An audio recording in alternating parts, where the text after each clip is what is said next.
Nice. Is that beetle kill ceiling? It is. Where did you get that at? Because somebody was asking me. I didn't think you could even find it anymore. You know, it was we purchased it last year before the lumber prices went crazy. Nice. Is that beetle kill ceiling? It is. Where'd you get it at? We didn't get it at the place in Kremling. We got it from really? another mill, but CU ordered it and we paid for it, so I don't recall. Okay. No more questions. Sorry. Okay, we are ready to start, Jeff. Okay.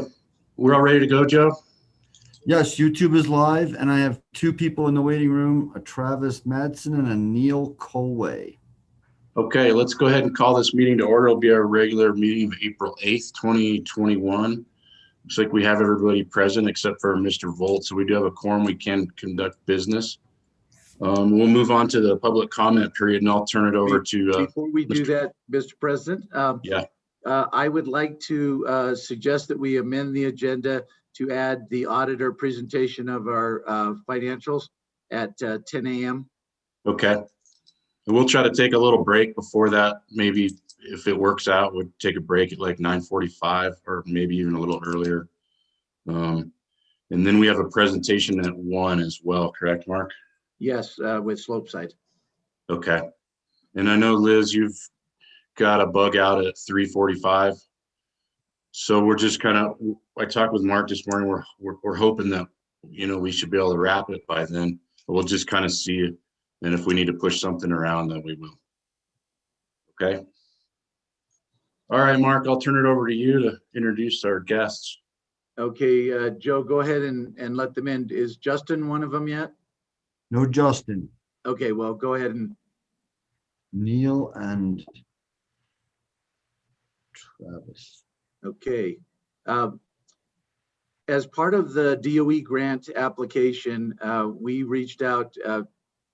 Kristen had given us some names of some organizations that could potentially help us. And one of the organizations that we reached out to was SWEEP. And they will help us with kind of public dissemination of the information, the experience that we have, potentially putting together some white papers for us. They, along with CU Boulder, they will do research for us and categorize all the information that we need to give back to the DOE. And then the last is Energy Smart, and they will help us with administrative stuff, processing applications, verifying folks, helping us to market the programs that we have included in the DOE grant. So with that, I think I'm going to turn it over to Travis. I was going to introduce Justin, but he's not on, so I'll turn it over to Travis. Yeah. Hi, my name is Travis Madsen. I'm the Transportation Program Director at SWEEP. I think it would probably be best if I had Justin lead. I can text him to see if he's having trouble getting on or whatever. Okay. So if you guys don't mind. No, and while you're doing that, I'll give a little bit more information that I was going to talk about it in my report, but we did complete the application and sent it in as of yesterday.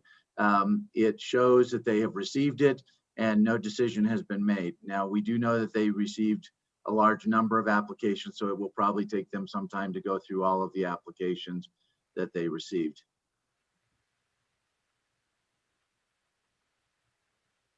All right, I just sent Justin a text.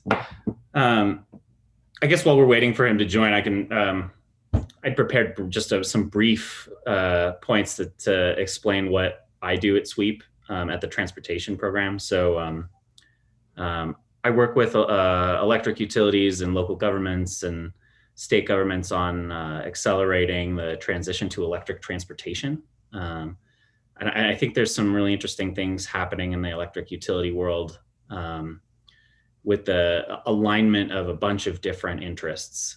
So thinking about electric vehicles, they're 3 times more efficient than combustion vehicles. So there's a major opportunity for people to save money on fuel and maintenance of the vehicles. And At the same time, there's no tailpipe emissions. So there's a major opportunity to improve public health and reduce climate change.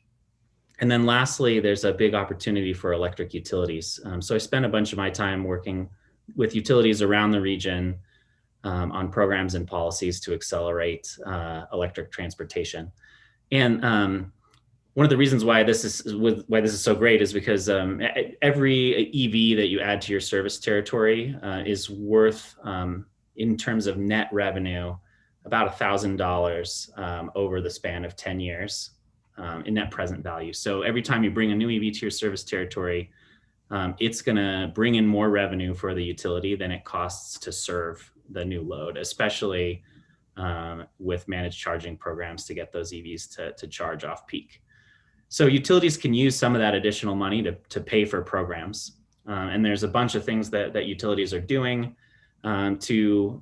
The most impactful thing is to increase the number of EVs. We're starting to see utilities give incentives of various kinds to customers to purchase EVs, whether that's direct financial assistance or advisory services to help customers identify opportunities to switch vehicles from combustion to EV. We're seeing programs to help customers install charging equipment, whether that's at residential buildings or apartments or at commercial locations, both to serve individual EVs and to serve vehicles that might be coming through the community, tourists or freight trucks or whatnot. And then lastly, we're seeing managed charging programs, time of use rates or incentives that encourage customers to plug those EVs in at night or at times when demand is low to maximize the benefits that they provide for all customers. So that's just real quick what I do at Sweep. I'm excited to meet you all and to do more work with you. And I'm particularly excited about the electric school bus that you helped deploy in your territory. A lot of great things happening at Mountain Parks. Thank you. And to kind of go on with what Travis said, some of the things he talked about within the grant, we have funds that we would be doing for level 2 and level 3 chargers, as well as financial assistance that we could provide to the Winter Park, Fraser, Granby lift system to help them with their acquisition of electric buses. So those are some of the things that are actually in the grant that we have sent to DOE. And I think that part of the reason why Justin might not have been here is I told him 8:15. So it's, I think we got started a little bit earlier. So Neil, do you want to tell us what you do with Sweep? Hi, yeah, I'm Neil Colway, and I do two things. I'm the director of our industrial program, which includes industrial energy efficiency programs of utilities around the region, as well as some efforts to work with industrial sectors directly, research, et cetera. But the other thing I do more of interest today is that I work with beneficial electrification in buildings. And I've listened to a couple of presentations on your Electrify Everything program, which I think is awesome. And let me just mention, I guess, that I'm involved with something called the Beneficial Electrification League of Colorado, which you may have heard of. And it's a coalition of Tri-State, Xcel Energy, State Energy Office, Sweep,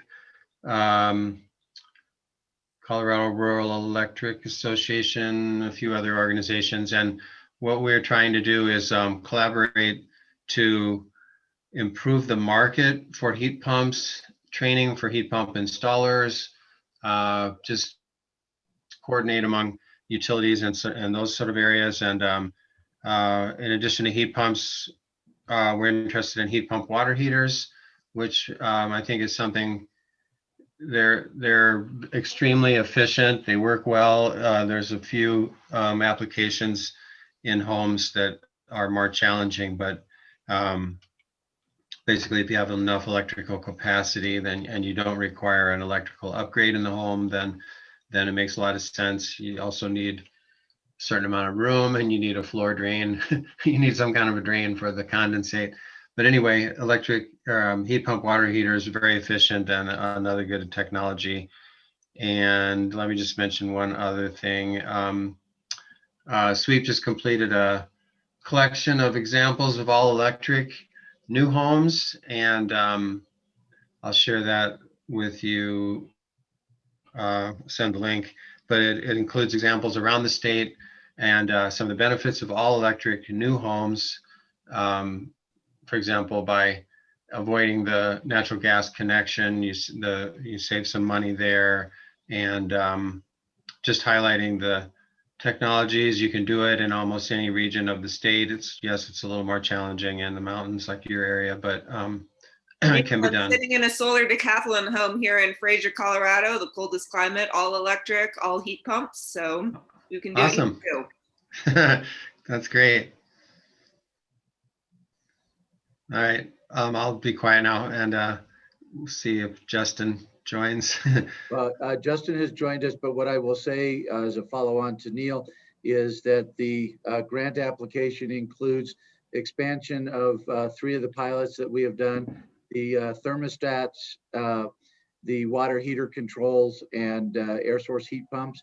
Obviously, if we're able to expand and do something with water heaters as well, that we would look at that as we go through the program. The program, that as we have designed it, would be a 2-year program after DOE approves it.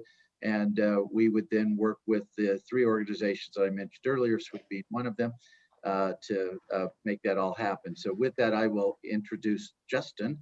And Justin, Travis and Neil kind of gave a little bit of background on what they do. So I'll let you talk about SWIP in general, I guess. Sure. Yeah. Sorry, I'm a few minutes late. Actually, I told you 8:15, so it's on me. And we do have a few slides. I don't know if it's helpful for me to present them, but I can bring them up. Yeah, go for it. And I'm Joe, sure. can you set him up so that he can share? Okay. Let's see. I think I got it.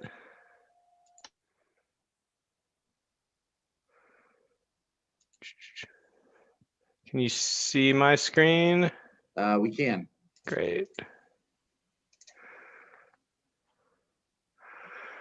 Oh man.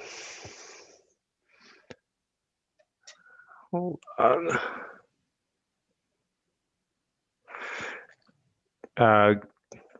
Hold on one sec.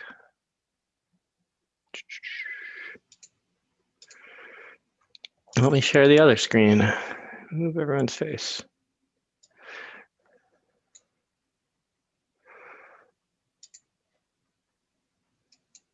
Justin, it looks good on my end. Okay, great. How's it look now? We can see the slides. Great. That's fine. So I guess I don't know how much Travis and Neil covered, but really thanks to Mark and everyone for the opportunity to come speak. So SWEEP, we're the Southwest Energy Efficiency Project. We're a nonprofit based in Boulder. Oh man, it went automatically. And we work to promote energy efficiency and clean transportation in 6 states in the Southwest. So 4 corner states, Nevada, Wyoming to a lesser extent. So I guess we just wanted to take the opportunity to, I think Travis and Neil have probably already covered some of the beneficial electrification and EV piece, but just talk about some of the benefits broadly for those of you who you're probably aware of what we work on. Slides are deciding to go automatically, so I don't know what's going on. They're not so I guess moving for us. Oh, interesting. For those of you who don't know, so energy efficiency, we consider it we used to say it is the lowest cost resource available for energy. We think it's now one of the lowest costs with some of the prices we're seeing for utility scale solar PV right now. But sort of summaries that look nationally find that energy efficiency can usually deliver energy savings at an average of about 2.5 to 3 cents a kilowatt hour. And this is cost competitive with wind and solar and much less expensive than any sort of existing fossil or new fossil resources. Justin, I think if you use your cursor and click on the slides on the left side, it should change them. Yeah. Okay. Is it not changing for you guys? No, we're still on the very first slide. Oh, sorry. No, it There you changed. Now it changed? Oh, sorry. Let's see what screen you're, and are you seeing it in presentation mode or? Yeah. Yeah, we're looking at Now the we cost are. curve right now. Great. Okay, so yeah, just to say energy efficiency is, if not the cheapest resource, one of the couple cheapest resources now available. And there's just lots of opportunities to, of different types of energy efficiency. This slide is sort of an eye chart, but it's, looking at basically showing a cost curve of different types of programs, and find that on the cheapest side are things like residential commercial products. And it moves up to low income programs, which are often more expensive, because they're seeking to do a lot more than just save energy. And I guess combined with that, so, in addition to the savings to benefits to the utility, energy efficiency provides sort of a number of other benefits, both to participants as well as to society as a whole. So participants, things like, oh,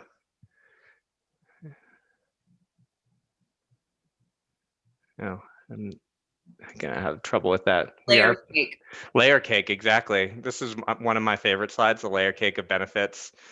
So benefits to participants and savings in other fuels other than electricity, but also things like improved health in their home and comfort, and then benefits to society around air quality, water, health impacts when you're talking about some programs, saving trips to the ER.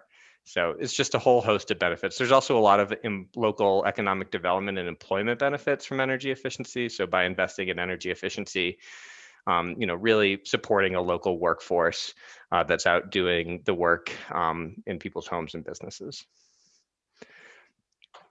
So I guess just to give you a comparison of, this is some savings through energy efficiency from some, I think, comparable utilities to Tri-State. So Platte River Power Authority, they're the G&T that serves Fort Collins, Estes Park, Longmont. Often, one way we look at energy efficiency is just thinking about energy savings as a % of total sales, just as a way to benchmark programs. So Platte River Power Authority and Public Service Company of Colorado are up around 1.6 to 1.8% of sales. Black Hills, which is a IOU down in Pueblo area, has been around 1% of sales. And then Tri-State, I guess, in 2019, though they've been moving up slightly, we're at 0.3% of sales. So we think sort of Tri-State has historically really underinvested in energy efficiency just by providing a very limited suite of options and also really not prioritizing those investments.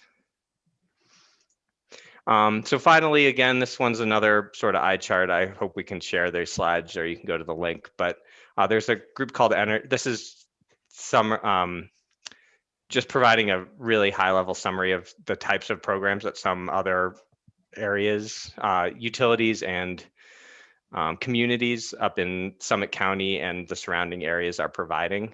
This is from a group called Energy Smart, which is based out of Dillon. And they coordinate a lot of the programs for utilities in your area. So there are a number of communities that are offering incentives for various energy efficiency opportunities on top of utility incentives, as well as Holy Cross Energy and some of the other municipal utilities and cooperatives are offering their own incentives. So I encourage you to go to Energy Smart website and you can check out. So, I think we see some opportunities for mountain parks. I know we've been working with Tri-State and they're seeking to expand the types of programs they're offering and make the process more streamlined. But I think there's also opportunities that we would encourage and would be excited to work with mountain parks on to think about if there were ways for you to supplement or expand on the Tri-State programs. Are you aware of our existing programs? I am aware of your existing programs, yes, and I know you guys are doing are sort of moving in that direction and starting to do good work. But I guess again, we see some opportunity for expansion. And that's all I have. That I don't know, Neil, if you've covered everything in your slides, or there's anything else or that you'd want to cover. Yeah, I think I sort of covered them. You can, if you want to skip ahead to the heat pump water heater slide, maybe. There's a heat pump water heater, and they're very efficient, as I said, and a lot of savings compared to electric or propane, and about the same annual energy costs as natural gas. But I think, do customers in Mountain Park area, that mostly they have either propane or electric resistance, I think. Is that true? And there are Increasingly some natural gas. gas. So Yeah, good we have- opportunities. I think I just saw the data and about, well, discussed data yesterday, and about 44% of our members have natural gas to their homes. So, Okay.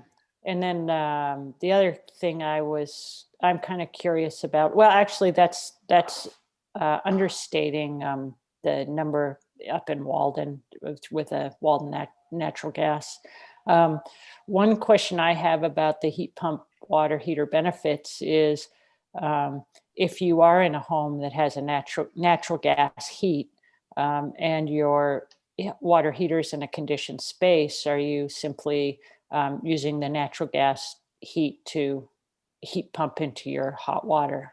I mean, Right. I understand the question. The heat pump water heaters do suck a little air, a little warmth out of the room, but it's actually pretty minor.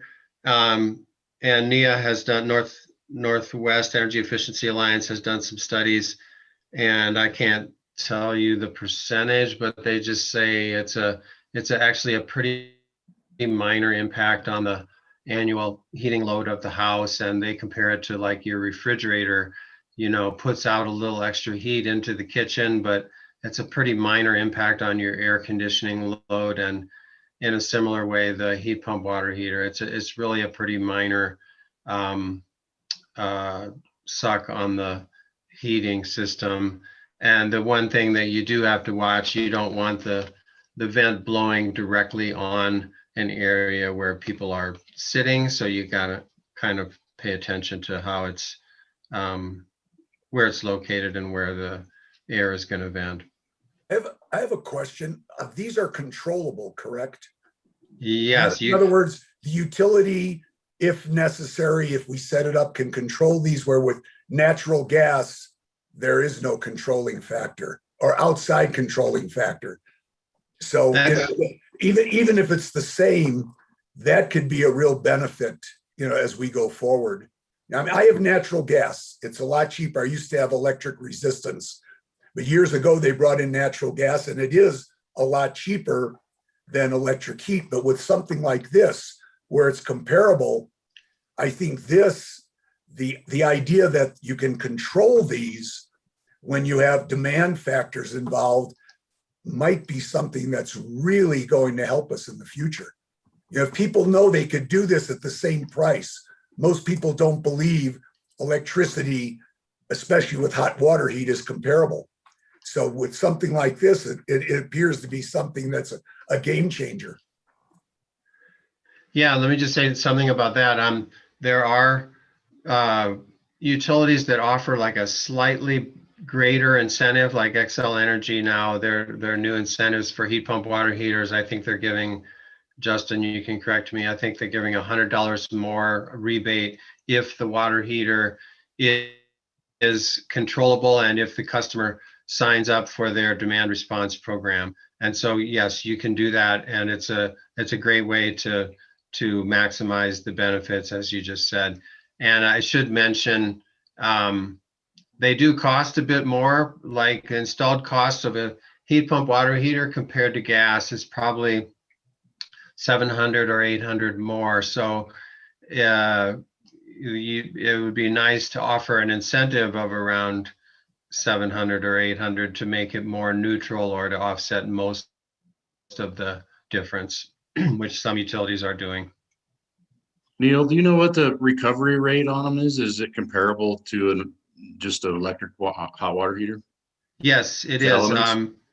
That's a good question. And it is comparable because they actually call them hybrid. And what they do is they have different settings. And if you put it in the, I forget that there's like different setting, but if you put it in the hybrid setting, then it means like if you need a quicker recovery, it will use the electric resistance elements and accomplish a little bit better recovery time than a standard electric water heater, because you can have the heat pump element and the electric resistance element working at the same time. And then if you want to just save more energy and you don't have as many people in the house, you put it on the energy saving mode or something, and it only uses the water heat, the heat pump element. So yes, they have a very good recovery time and equivalent first hour output to the electric resistance one. Is it derated at all for altitude? You might have said that, but maybe I didn't say that. That's a good question too, but actually I don't know the answer to that, but I shouldn't say. I was gonna say I don't see why it would be, but let me check on that if there's some penalty for altitude. I can't imagine why there would be. There's a little penalty if you put it in a cold room. They just say you should keep it in a room that's above 40 degrees F all year round, and it's a little less efficient if it's closer to that temperature, but I don't see why it would have a penalty at altitude.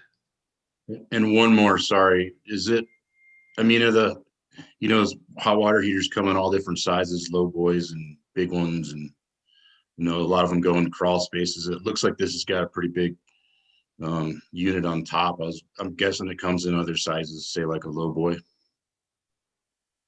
Well, that's another good question. I think that is one of the challenges. They do make different sizes. There's like a 40 gallon, a 50, and then maybe a larger one. Well, pretty sure there's a larger one, but I don't think they have different heights. And so that is one issue, that if you don't have at least a certain amount of height, and it's in, I have some information on this, well, and Nia does as well, like here's the amount of dimensions and the heights that you probably need. And so that can be a constraint. And for example, in my house, I happen to have a crawl space, and I'm pretty sure it won't work in the crawl space because it's not just the height issue, but it's that you do have to have a place to let the condensate drain go, and you can't have it drained directly to the outside in Colorado because it'll freeze. So that can be a constraint. Thank you. What are you guys doing, or what are you seeing? I mean, as far as trying to incentivize developers who are doing big projects to install these rather than buy natural gas? I mean, are we across the state, what sort of activities going on to incent folks to go all electric, or at least heat pump water heater? Because realistically, the developer, if they can save $800 on the cost of a heat pump hot water heater, and they never live in the unit, it's $800 towards their bottom line, or they can reduce the price. And then it's the person who buys the property who has the issue over time. Are you guys seeing any movement? I mean, because we get a lot of building up in our area, and they're often big multi-unit projects. Are you seeing successful ways to engage with those projects to get this kind of equipment installed? Yeah, I mean, I can. Do you want to start, Neil? Or I mean, I could talk about some of the utility programs, and you could talk about some of the work you're doing. Yeah, go ahead. I'll jump in. You go ahead. Sure. So, I mean, I think there are utilities in Colorado and throughout the region who are really promoting all electric new homes. There's a few ways to do that. There's some communities pushing for it through their codes and standards, making it requirements. But there are also, so Excel has recently, they run a new homes energy efficiency program where they provide incentives directly to the developers based on the sort of overall efficiency of the home. So it's not, saying here's $800 for a heat pump water heater, but they're saying if you go, X% above the minimum efficiency, no matter how you get there, we'll give you, some money, and that incentive gets higher the more efficient it is. And now they're also offering additional incentives for going all electric. So not putting any gas in the home, because, as Neil may have said, our research shows, as you'd expect, it's cost competitive to go all electric right now in new construction. You can save money on ducting and plumbing and things like that. In addition, I think there's been a lot of success in multifamily homes. Sometimes they're easier than big single family homes, especially on the heating side in a cold climate, to go all electric. And there's been a lot of success sort of pushing developers that way, because again, there's really big cost savings for them. So sort of taking programs that are energy efficiency programs that are subsidizing some of the first costs of these higher cost efficient units, so that the developers don't really care about it, but also, there are additional savings for them in the development side by going all electric. So, we could provide some examples. We are seeing some really good uptake. Thank you. Yeah, and I just want to say our efforts to kind of start to promote this to developers and architects are just beginning. And what we found is that there is a trend. It's starting to catch on, but it's still obviously not the standard practice. And so, and when I say we, I mean like the Belco organization, for example, we're starting to think about, well, what can we do in the new construction space to complement some of the one of the things we've been focused on so far is talking about just training of heat pump installers, because there's a lot of gaps in that area, and that applies to new homes as well as existing homes. But anyway, it's an area that's ripe for work, and I think there's a lot more that can be done. Another thing that some people don't like to hear about code requirements, but there are some cities that are interested, of course, in, like Denver, in new codes that would require new homes to be all electric by a certain date. And there's a few communities around Colorado that are starting to look at those. Neil, I have one more question. Here at Mountain Parks, because we pay peak fees that are quite high, we have to sell about 300 kilowatt hours off peak to our residential customers to make up for 1 kilowatt if they use it on peak. And water heaters are a big driver of peak. An electric resistance water heater can peak 5 to 10 kilowatts depending on its design. So just curious if these heat pump water heaters have a lower maximum draw, because everyone goes to the ski hill or comes up on the weekend of their second home, then they use their electric resistance water heater and they're not using energy the rest of the time.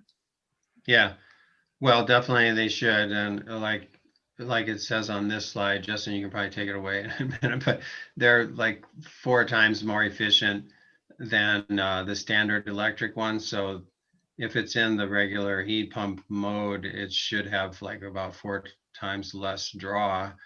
And as we said before, they are controllable. So yes. Yeah, and I think so Fort Collins has had some good luck on, running. They also have very high peak demand fees, and they've been controlling water heaters, starting with electric resistance for a long time, and had a lot of luck in that area and helping to reduce their demand costs. I think, like Neil said, we're promoting, so you can buy heat pump water heaters. They're a little more expensive, that have sort of the port that will talk to the utility. They're already grid connected. And we're, even if there's nobody right now to talk to them, I think that's sort of what we support, trying to incentivize, just because it's a lot cheaper to add that grid connected ability, when you install it, rather than trying to retrofit them.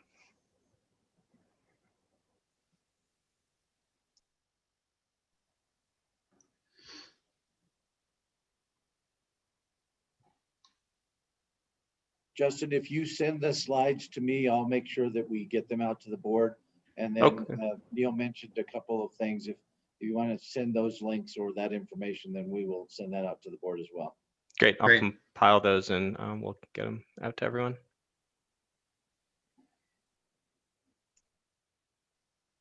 Any other questions for board members? Okay, well, Justin, thanks for doing the presentation, helping us to understand a little bit better about what it is that you guys do. And hopefully we'll get something back from DOE, and then we can maybe do some other great things. Yeah, great. Appreciate the opportunity. And yeah, fingers crossed on the DOE proposal. We're excited, hopeful on that work. Thank you. Thanks for all your work. Yeah, thank you. Thanks for being with us and thanks for all the help.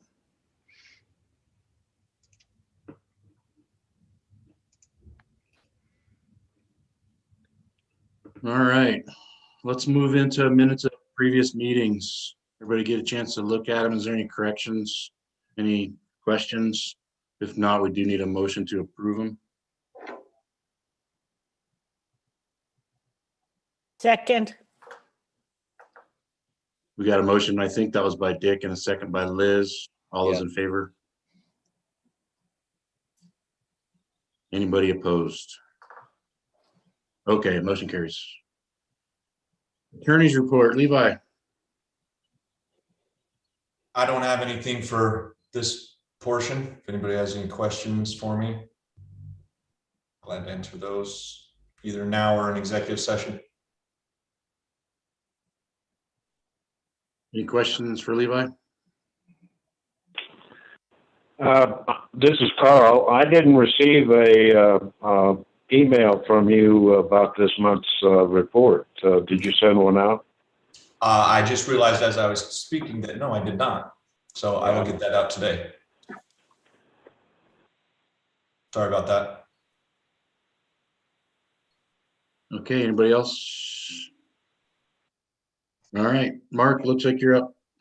Okay, just a few items to go through, some of which will be action items and some we'll discuss a little bit more in executive session.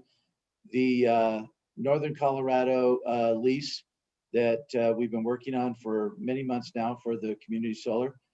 We finally got that finalized and sent to Northern Colorado. They introduced it to their board last Thursday on the 1st. And then it is on their agenda for today. It's part of their consent agenda. And so they will vote on the consent agenda unless somebody polls it to ask questions. We expect that it will pass. They had no issues with it that they shared with us from the introduction. So at this point, we're hopeful that that will move forward, which will then allow us to start the design and phase, as well as start the special use permit with the county and get that going to where that we could potentially have some construction starting in early May. Congratulations. I will just say, and Levi can chime in if he wants, it was a really difficult process. And I don't know why, but it seemed like every time they would make a change and we would agree to it, then they would say, okay, well, now we need to change something else.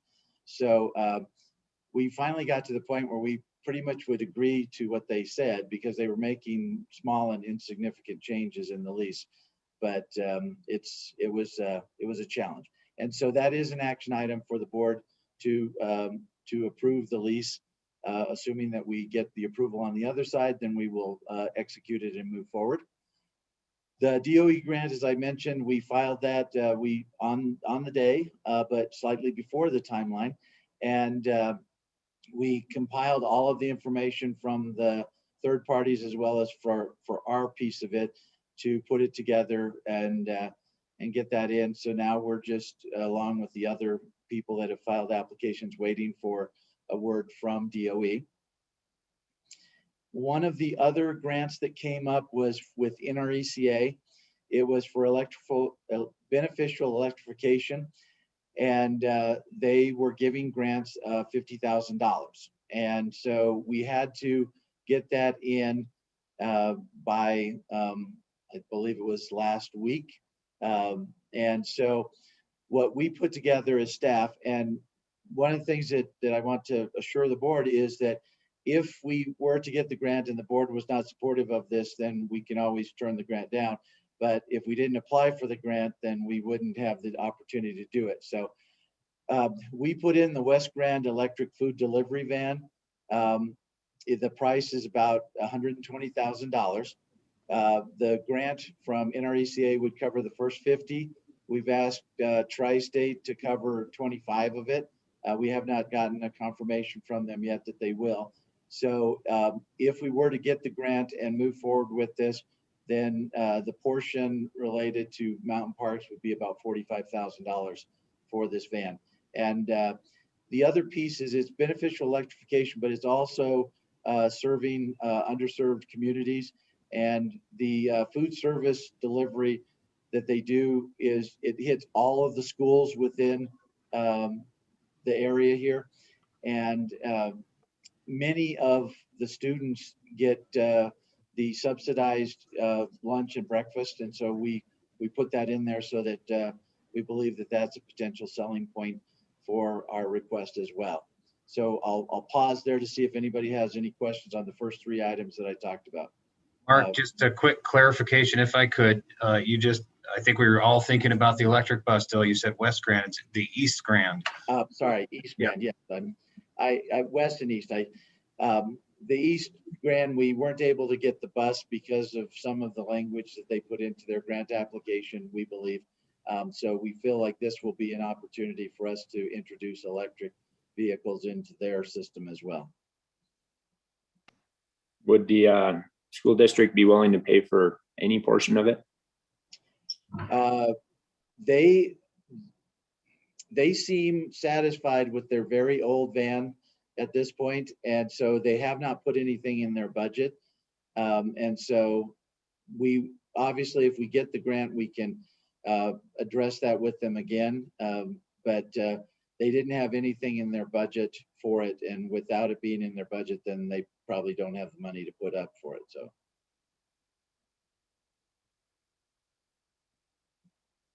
Okay, moving on. The Technical Advisory Committee with Tri-State, which is basically general managers from each of the 4 states. There are 2 within each state, and they talk with Dwayne Hiley and work with him to try and come up with ideas that they believe are in the best interest of the co-op owners. And one of the things that they came up with was that Tri-State develop a specific rate for level 3 chargers, because that's one of the challenges that I think all co-ops, we've seen it too, is that, you know, the way that you have to design the rate, either the co-op takes a big risk if it hits on demand, or the install developer takes a potential big risk. And so it has, I think it slowed the process of dissemination of level 3 chargers. It hasn't stopped it, but it makes it a little more difficult. So what Tri-State is doing based on this request from the TAC is that they are asking all the co-ops that have installed level 3 chargers to provide interval data for those chargers so that they can then work to develop a specific rate. And Dwayne has talked about this before, but it was one of the things that they were considering. Now that TAC has put this together, I think that we'll see some movement on it. We are providing data for the Fraser and for the Tesla sites. Obviously, we don't have a whole lot of data because they haven't been installed that long, but we're providing that as part of this request from Tri-State. Next item that I had was the capital credit payments. The board remembers that we approved this as part of the budget in November. It was $2,079,535. And we have, Stacy and I have been talking about it, looking at cash flow, and we believe that that we have sufficient resources to make those payments to our members in May.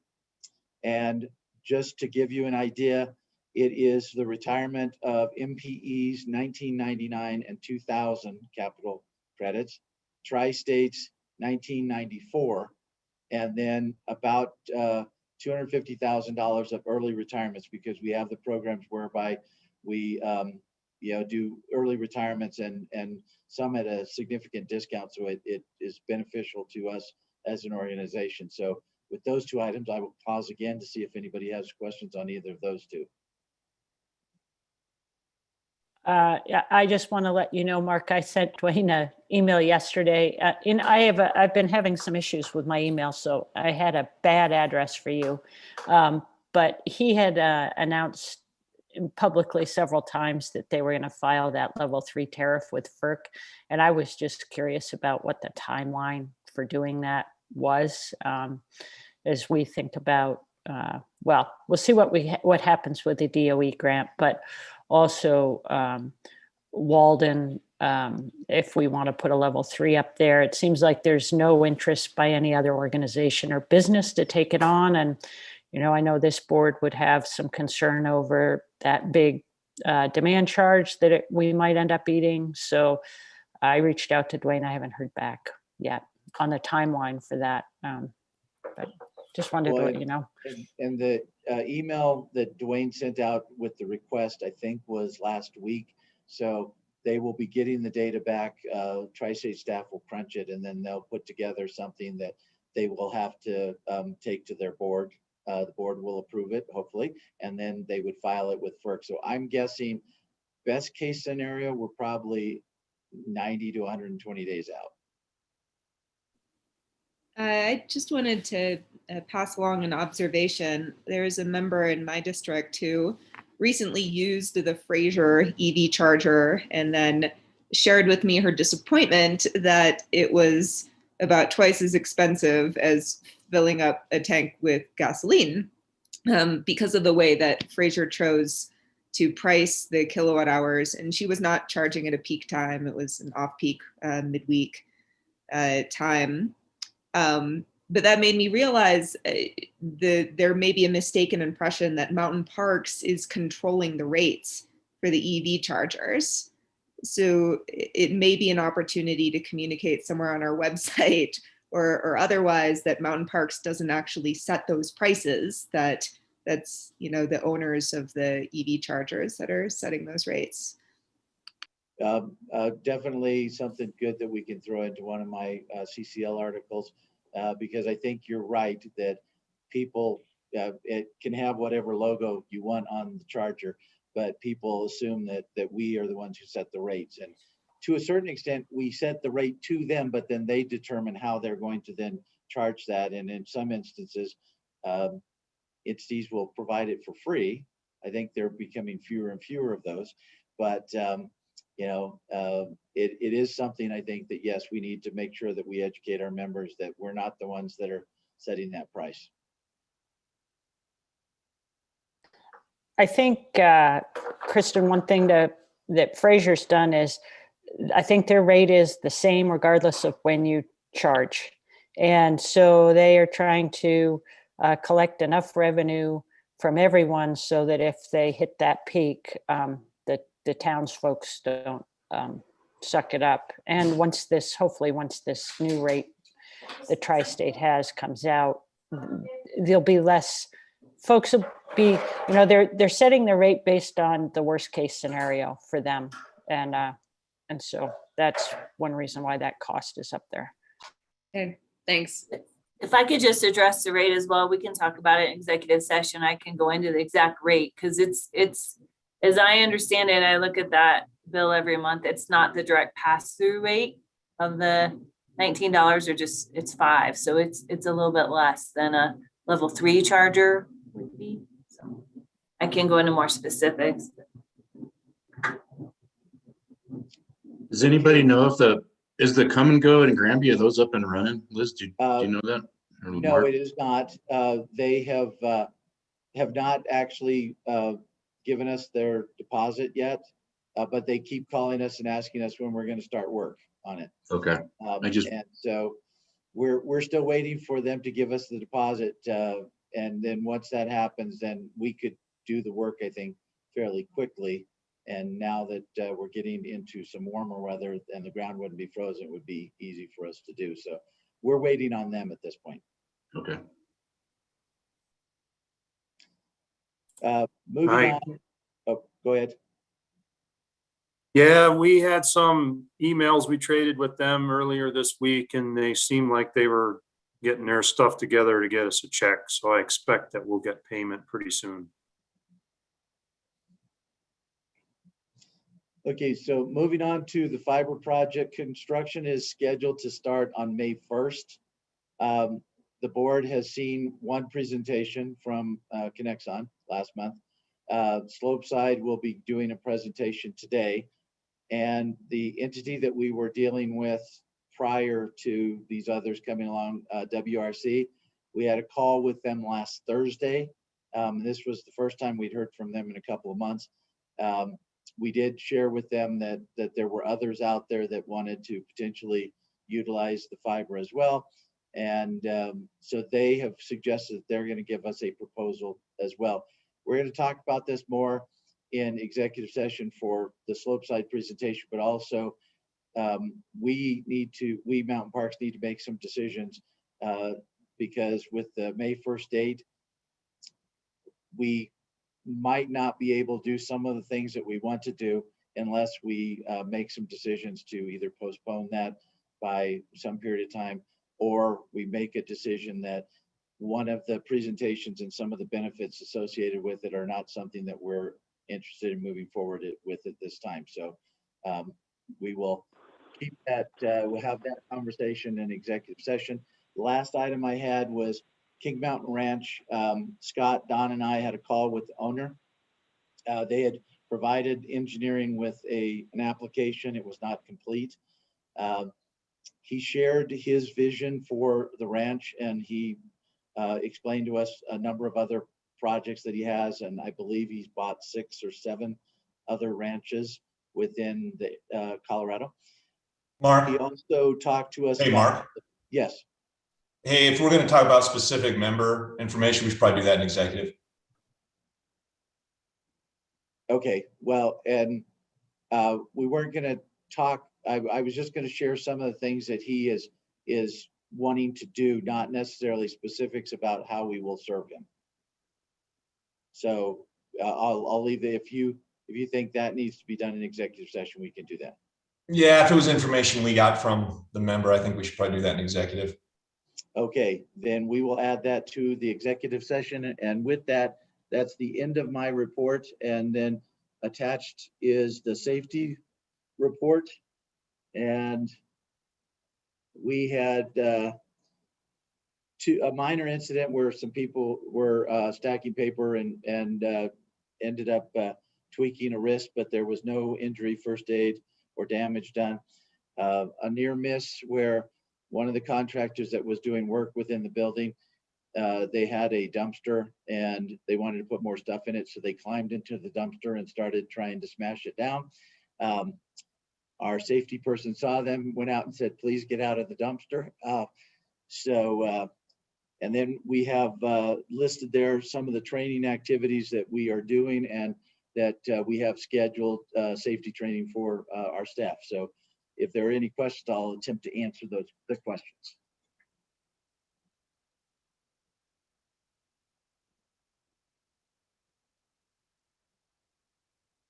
And if not, then we just need a motion to accept the safety report. So moved. A motion by Liz and a second by Dick. Any further discussion? No, all those in favor? Anybody opposed? Okay, motion carries. All right, we're on to discussion and action items. So the first is D10. Levi, I did not see any red in the policy, but you have reviewed it. Correct. And so if the board has any concerns or wants to make any changes, you can let us know. Or if not, the board can have a motion to accept the policy as written. I do have one question. Oh, please go on. No, I was just going to recap. So this came back to us because Levi didn't have a chance to review it last month, correct, Mark? Is that? Yes. Okay, go ahead, Kristen, sorry. I believe there's a portion of that that talks about how if members want to get on the agenda as an agenda item, we'll do it, at the earliest convenience, provided they give us that 15 days notice so that we can comply with Colorado's laws about agenda notice. But then there's a little paragraph that says, unless the general manager, board or a board member believes that this is something that shouldn't be on the agenda, that it'll be presented to the board. And that's a little bit circular because if it's something that hasn't been presented to the board, how could a board member object to presenting it to the board? So I just wanted to invite you all to take a look at that and ask if there's a way that maybe that could be clarified. And I think that you're referring to the first paragraph on page 2. Correct. Yeah.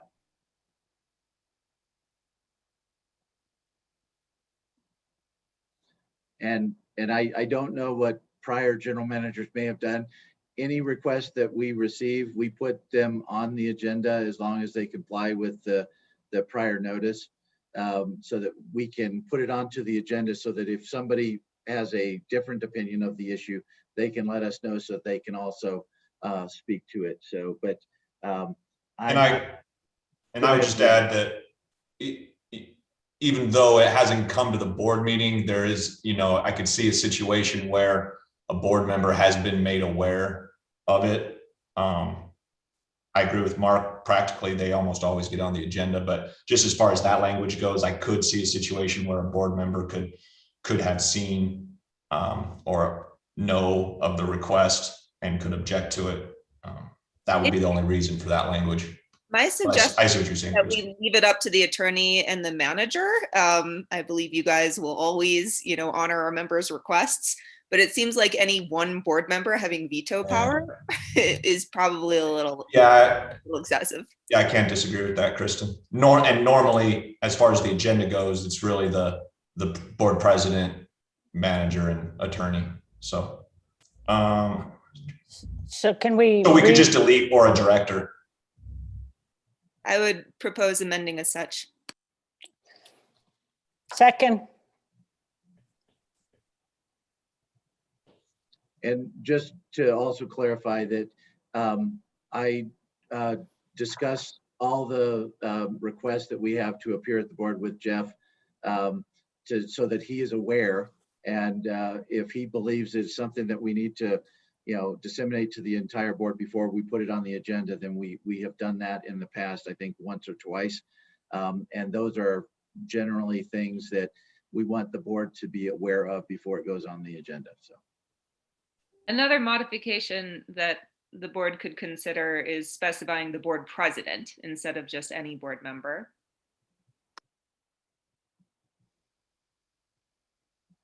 So are you amending your amendment so that it would say unless the general manager, cooperative attorney, or board president concludes that the subject matter? Is that what you're saying? Correct. For that? Okay. So I would move that we approve policy D10 with the amendment to Article 2C, oh geez. 2A, I just went through 2A, that. 2A, to read unless the general manager, cooperative's attorney, or board president concludes the subject matter. Perfect. Thanks, Liz. We have a second for that. And I'm sure that Liz might have wanted to say that this policy would be public as well. Absolutely. Seconded. Okay, we got a motion and a second. Levi, did you get that? And is there any further discussion?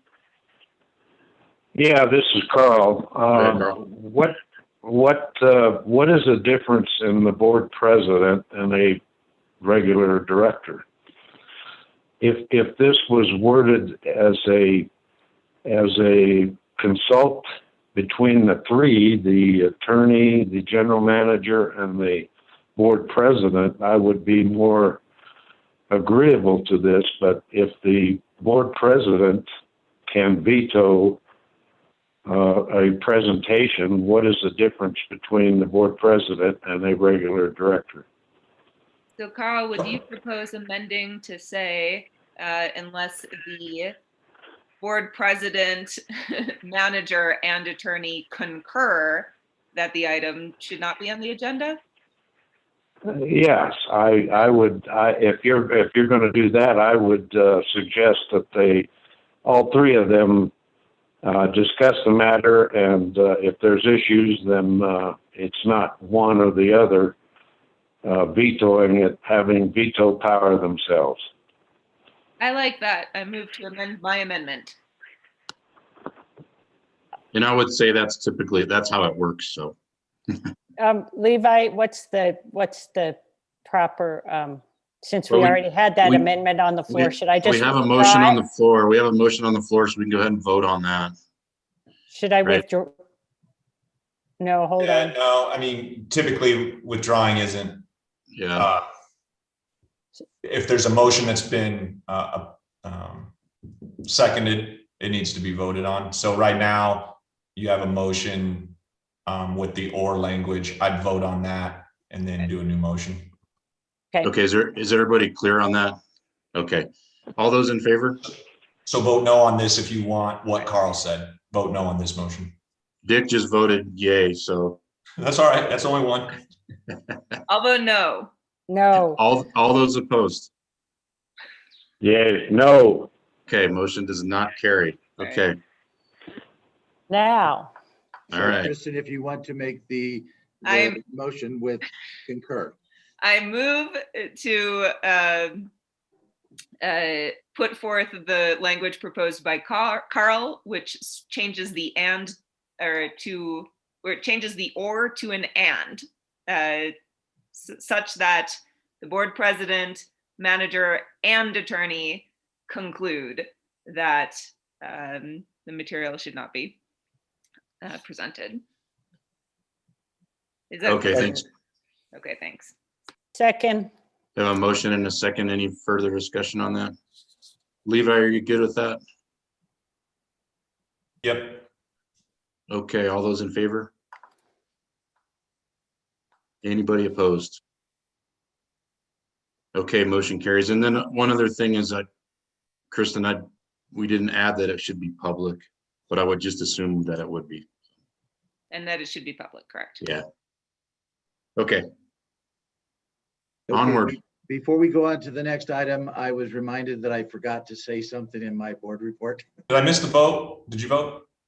We Yeah. did. Yeah, Oh, You missed that, Levi? he was busy writing. I was writing. And it was hands, and so as opposed to voice, so he didn't see the hands. The thing that I left out of my report is that we have the employee recognition program whereby we give employees the opportunity to provide us with potential money saving ideas.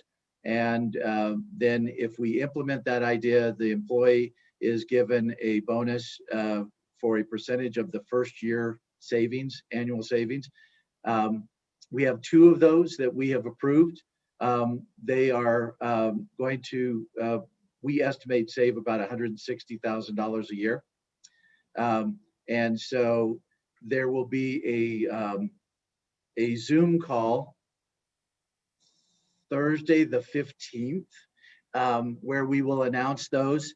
And then in addition to that, we have, I believe, 6 others where people have done things where they've gone above and beyond. Wasn't necessarily a money savings, but we have the employee, and it's ERF. One's ERP and one's ERF. But the second one is that we recognize them with a smaller thing, but do recognize them for putting together whatever it is that they had done. So just want to let the board know that. And I won't, when we get into executive session, if you want to know exactly what the items are, I will tell you, because since this is live and the employees see it, we don't necessarily want to announce it before we discuss it with the employee that put in the suggestion.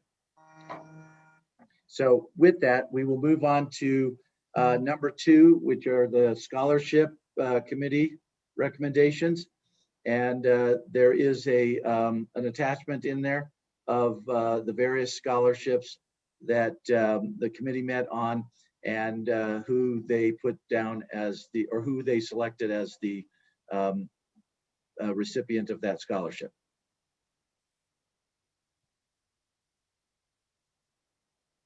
I just want to thank the scholarship committee. It's quite a list of us move to approve this. Okay, we got a motion and a second. Thanks, Liz. Dick, any further discussion on that? Any questions? Rob, did you have something? Yeah, just wanted to mention, board's prerogative, but last year was the first year ever, I believe, at least in my memory, that the board chose of its own accord to award the alternates $1,000 scholarships. And so they're listed in this list as alternates, but with the reminder that you chose to do that last year. I don't know if you'd like to do that again this year, but I thought I would mention it before you approved it.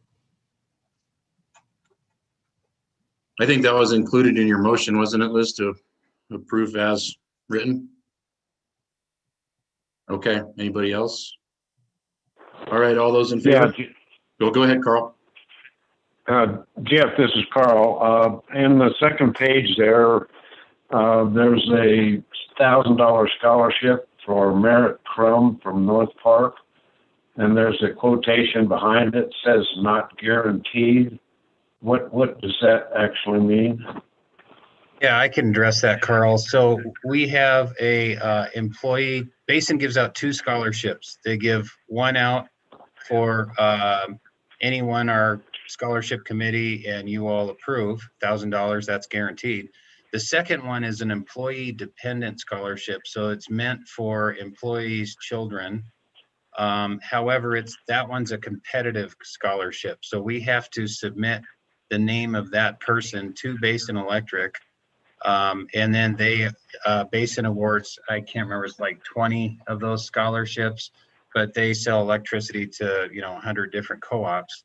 And so only a fraction of those are awarded that $1,000. So I just found out this morning that Merritt did win that scholarship. So that's a big accomplishment. So, but it's not guaranteed. It could have gone the other way and they could have chose someone else. And even though we submitted his name. Thank you. Okay, we got a motion and a second. All those in favor? Anybody opposed? All right, motion carries. Okay, the next item is to set the date of record for voting in director elections. And the attachment to this is May 3rd, 2021, which is 40 days before the June 12th meeting, which is a requirement. So the board just needs to approve that date. So moved. Motion by Justin. We have a second. Can someone please explain to me what this means? Let's get a second or not on that, Kristen. We'll go into discussion. We have a second on Justin's motion.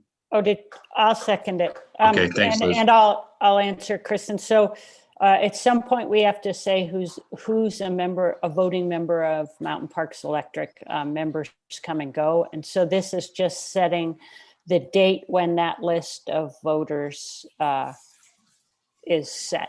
Okay, thank you. I had misinterpreted it to mean that's the day by which you have to vote. No. It's just the list of the eligible voters is set at that date. Yeah, that makes sense. Okay, thanks, Liz. Any other discussion on that? All those in favor? Anybody opposed?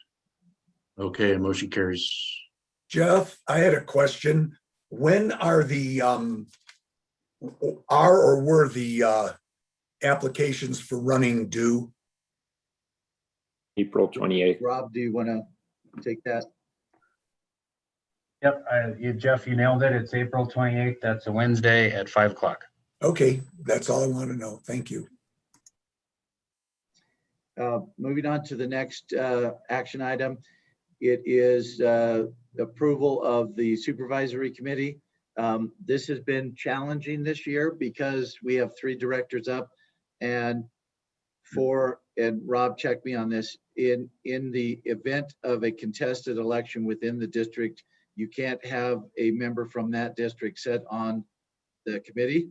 And so what you see is we have 5 that we came up with, and it was Rob did an incredible job coming up with the 5 that are proposed committee members, and we have some alternates listed there as well. In the event that for some reason we need to have at least 3, and we'll have to have them on Friday before the annual meeting to go through the counting with the third party, and then they'll also have to be there the day of the annual meeting. So it's both Friday and Saturday. So we thought that there was a possibility that some of them might not make both. And so we have alternates listed there. So with that, I will stop talking and let the board decide what they would like to do with the list. We need action on this? We need to approve it? Yes. Okay. Anybody have any questions? What are these individuals' familiarity with our election policy, and have any of them been involved in one of our competitive elections before so that they'd be familiar with the rules?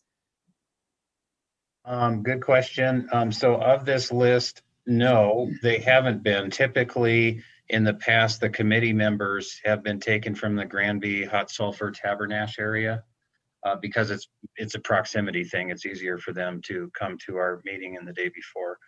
But they're excluded because they're in a potential contested director election. But the committee does have the benefit of consultation with our attorney, and I will certainly send them, you see on this list, their roles. I will get that to them in advance. And then Levi or Bryson will consult with them Friday when they show up to oversee the counting of the ballots that are dropped off at the ballot box in Granby, and also Saturday at the annual meeting for the in-person voting.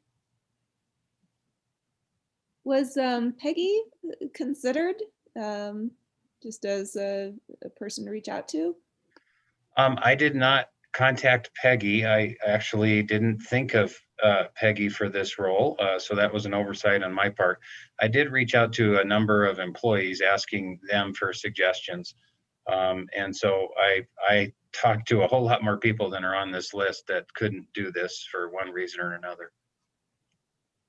But Gotcha. Peggy's a good suggestion. I would suggest considering Peggy as an alternate just because she was most recently through this process. I don't know if she'd want to be involved again, but it does seem to me that having at least one person on this election committee who is intimately familiar with our because this is about more than just counting ballots. If any issues are to arise, our board policy explicitly states that this is the body that has all final decisions regarding disputes that may arise in the process of electing our next board members. I appreciate that Levi is available to this group to consult and confer with them, but I do want to see a group of individuals that has more than just time available, that has some knowledge of how these processes work. So I went through this for the first time as an employee, so I wasn't on the election committee 2 years ago. And we did listen to the training that the people got before we started. So there was discussion around the rules. So it seemed clear to me what the expectations were at that time. Thanks, Jessica. So we do need to approve this list, and Kristen Peggy's not on it, so I guess it would have to come back to us if you feel like she needs to be on it. Well, I think, Jeff, if the board was so inclined, we could add Peggy as an alternate, and then we can reach out to her And as with others on this list, some may not be able to make either the Friday or the Saturday meeting. So because we approve them does not mean that we're going to ensure that they are there, because obviously if something comes up, that's why. Yeah, I'm not sure we want to just put her name on this document without talking to her, see if she's okay with that. I guess would be I'm sure she probably would be, but. This is the, I feel like it's we do need to appoint, the deadline for appointing is this board meeting. Okay. Yeah, like I was gonna say, there's deadlines coming up. I guess I would just like some assurance that there will be some education for these members prior to the deadline, right? Where they have to come and count, to make sure that they're familiar with the board policy, with their roles and responsibilities, and maybe, even give some examples of some issues that have come up in the past, so they could, work through that in advance. So just a suggestion. Okay, but it sounds like that's being done as well, as Jessica told us. So anyway, good suggestions of what we do need to approve this list. Can somebody make that motion? I think there's probably three of us who don't really want to make the motion because we would be affected by this. I mean, I've looked at the people on the list. I feel very comfortable with, who Rob found. So Dick moved. Yeah. I'll make the motion to approve the list. Okay, we got a motion by Dick. Probably going to have a second by Kristen or Carl. Oh yeah, Carl's down there too. Second. All right, thanks, Carl. We got a motion and a second. Is there any further discussion? Okay, all those in favor? Is there anybody opposed? Okay, motion carries. Okay, the next item, and the title may be a little confusing. The CRA voting member and alternate for the CRA annual meeting. So we need to select those two individuals for the annual meeting. And Jeff, do you know off the top of your head, since you're the board president for CRA, when the annual meeting is? Well, we just had one a couple months ago, so it's a ways out. So the reason why this is on is CREA has reached out, and we had a member that was the voting member, no alternate, and the alternate that's listed has not been employed by Mountain Parks Electric for a long time. So they just asked if we could update our records. So is this for the annual meeting or is this for? It is. Yeah, but we had so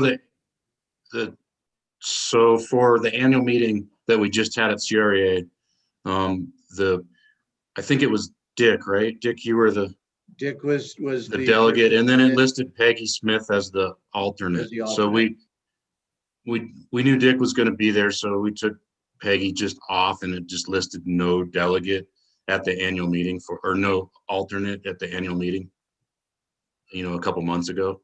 So I think they're just asking us to update our records and have an alternate. I nominate Justin.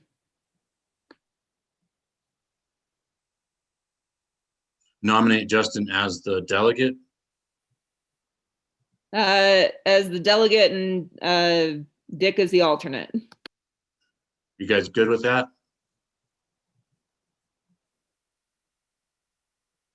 Okay, we got a nomination for Justin and Dick. I take that that'll be as a motion. Can I get a second? Second by Liz. All those in favor? Okay, motion carries. And that, I guess, could be subject to change. Like I said, that's a ways out, so I don't. Yeah, I think it's just for their records currently. Gotcha. So then, Kristen, I will get the document to you because you'll have to sign that then. Sure. Actually, I could come in tomorrow afternoon if you want a signature in person. I've got my first vaccine shot, so. Yay. I'll try to get that ready then, so it's at the office tomorrow. Great, thanks. Mm-hmm. The next item on the agenda is the tri-state Shoshone calculation.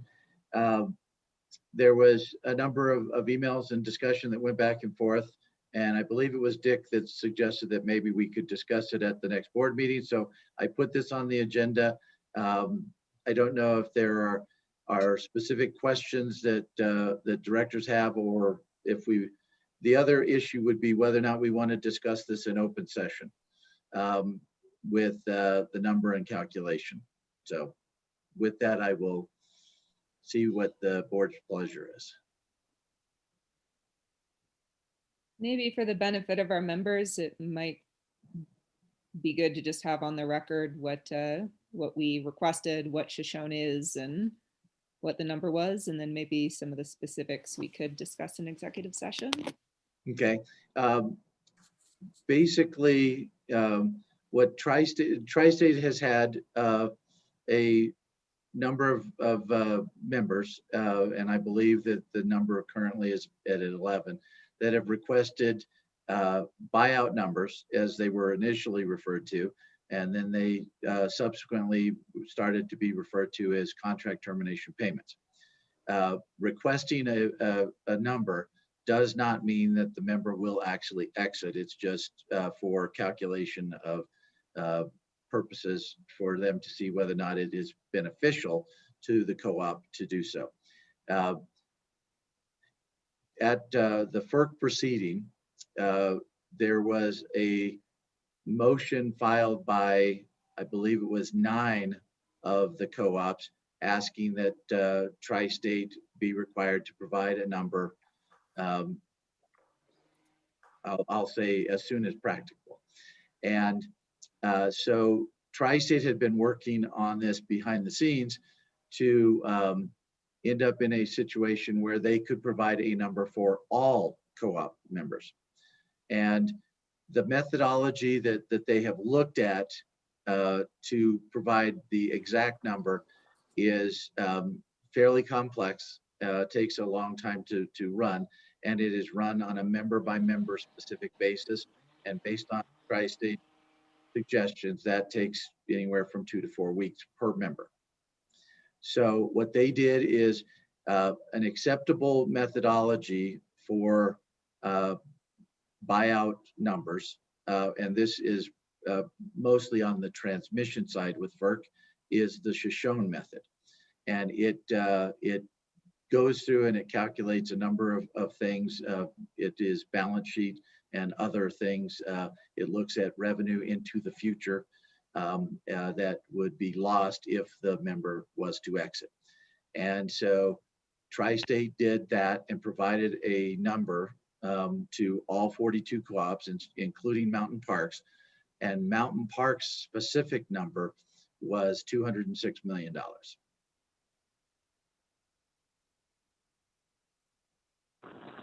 And Mark, this is Carl. We had some discussion yesterday at Tri-State meeting, and I might add that Pat Bridges, financial senior VP at Tri-State, testified at the PUC that the Shoshone number is within 20 to 30% correct. I think I reported earlier, a couple months ago, that they told me it was within 10%, but that has changed. So Now, I just have a question, just a general question about the Shoshone method and transmission. Isn't it the case that if this were used for transmission, that the entity that bought out of the transmission would then be able to still sell the portion of transmission that they paid for to other users? Or I'm not sure if I'm saying that right, but they retain some right of use because they've paid for the transmission. Levi's not sure about that. And I only ask that because it seems like Tri-State could come in with new members to take up some of the generation. Like, for example, if another large co-op in Colorado decided to contract with Tri-State for 50% of their power supply, we would have in another co-op, just for example, Mountain Parks Electric buys their contract out. That frees up resources that Tri-State has that can be then sold or contracted for other entities that would provide revenue that we've just paid for to buy out of Tri-State. Is anyone following me on that? I get you. It's like getting Yeah, a letter. And I'll give you what Tri-State would say, Liz, and that is that it's a contract. Like they just look at this as contract damages, right? And so the whole, like, I guess I would call that basically like mitigating damages wouldn't apply at the point of withdrawal if that's the way to look at it. Again, that is not my full opinion. I'm just giving you what Tri-State would say. And I mean, I read the contract and I'm like, absolutely, Mountain Parks is on the hook for our debt. I mean, this is our portion of the Tri-State debt. But when I read the contract, we all came together and it was about trying to make sure that there are resources adequate to, that there's funding adequate to provide the resources all the co-ops need. It wasn't about revenue, and it was about making sure that that debt was secured. And just to clarify, the 206 million would not be our share of Tri-State's debt. It'd be far more. Yeah, it's a calculated number.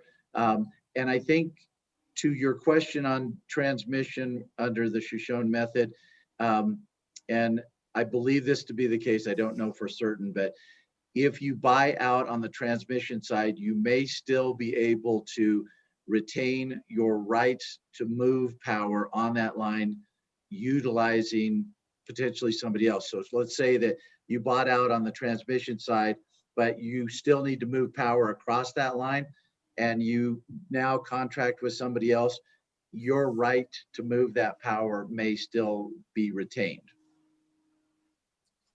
Even though, and of course, whoever you're moving that power with, let's just say that you leave Tri-State and you go to the Williamson transmission agency and you're paying the Williamson agency, they're still going to have to pay the tariff to move the power across Tri-State's line, but they don't have to worry about the right to do that, because you are correct that if somebody stops moving power, then Tri-State can sell that capacity to somebody else to move power. And I think that may be the issue with the Shoshone method on the transmission side. Mark, if all members were to accept these Shoshone numbers, what windfall would that create for Tri-State? So Tri-State effectively has no members. Everyone has paid them their Shoshone amount. After Tri-State cancels its debt, how much do they have left in their pocket? Well, and I think that the answer to that question is you can't have all members buy out and then Tri-State, the entity, be there to have this money that's left over. What it would do is the last person that was there ready to turn the lights off, they would get whatever potential windfall there is. And what I would say is that based on our number and reverse engineering the total by basically dividing our number by our percentage of their sales, it is significantly larger than the debt that they have to the tune of probably 3 times. Thank you. And I'll comment a little bit more on that. That question was brought up yesterday, and Dwayne Hiley's response was that because the total Shoshone buyout number exceeds the debt by a long ways, his comment was that the Shoshone number was not based on Tri-State's debt. It was based on making the rest of the members whole. And what that means, you can use your own interpretation. Yeah, and what Dwayne has shared in the past is that if you look at just a calculation that just tries to recover debt, that and you look at it, you say, okay, if everybody leaves except one, then and all you're doing is covering the debt, what you're doing is it's a liquidation number as opposed to a going concern number. And Tri-State is attempting to work based on a going concern number, so that somebody buys out, but there are other people that are going to stay there, and so they can continue to do business with them and not burden the members that stay to the advantage of the members that leave. Now, that is open to a lot of interpretation, as Carl said, as to what the right number is. Sounds a lot like Hotel California. You can check out anytime you like, but you can never leave. I used that same reference when I was discussing it last week. So, because I am an Eagles fan, so are there other questions about the Shoshone calculation, or are there things that people would prefer to discuss within executive session? I don't know that there's a whole lot more that we can specifically talk about, because the board members saw the letter and there's not a whole lot in the letter. It does provide the calculation, but there's not a lot of detail into the calculation either. Thanks. Does anybody want to have anything further for this in executive session? I would like to talk a little bit about the FERC and the parties that are challenging this in executive session. Okay. Well, and I think that in executive session, we were going to talk about Tri-State's Policy 125, and that exactly I think would probably be covered within that. Yeah. Yeah, just an update on where the settlement process is would be helpful. Okay, if we are done with that, we'll move on to the lease.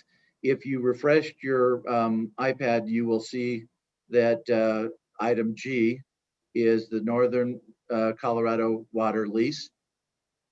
And it is, I believe, about 46 pages of enthralling written stuff that was put together by Levi and their attorney. What it allows us to do is to build a community solar project. It is between 12 and 13 acres on their property for a period of 25 years. And then there's the potential to have extensions, but they're not necessarily built in there. It does allow the landowner that if we decide at the end of the lease that we don't want to use this solar anymore, they have the ability that they can take over the solar project and utilize it for their own purposes. I can't imagine a scenario where if it made sense for them, that it would not make sense for us as well. But that is something that they wanted within their within the lease. So we put that in there.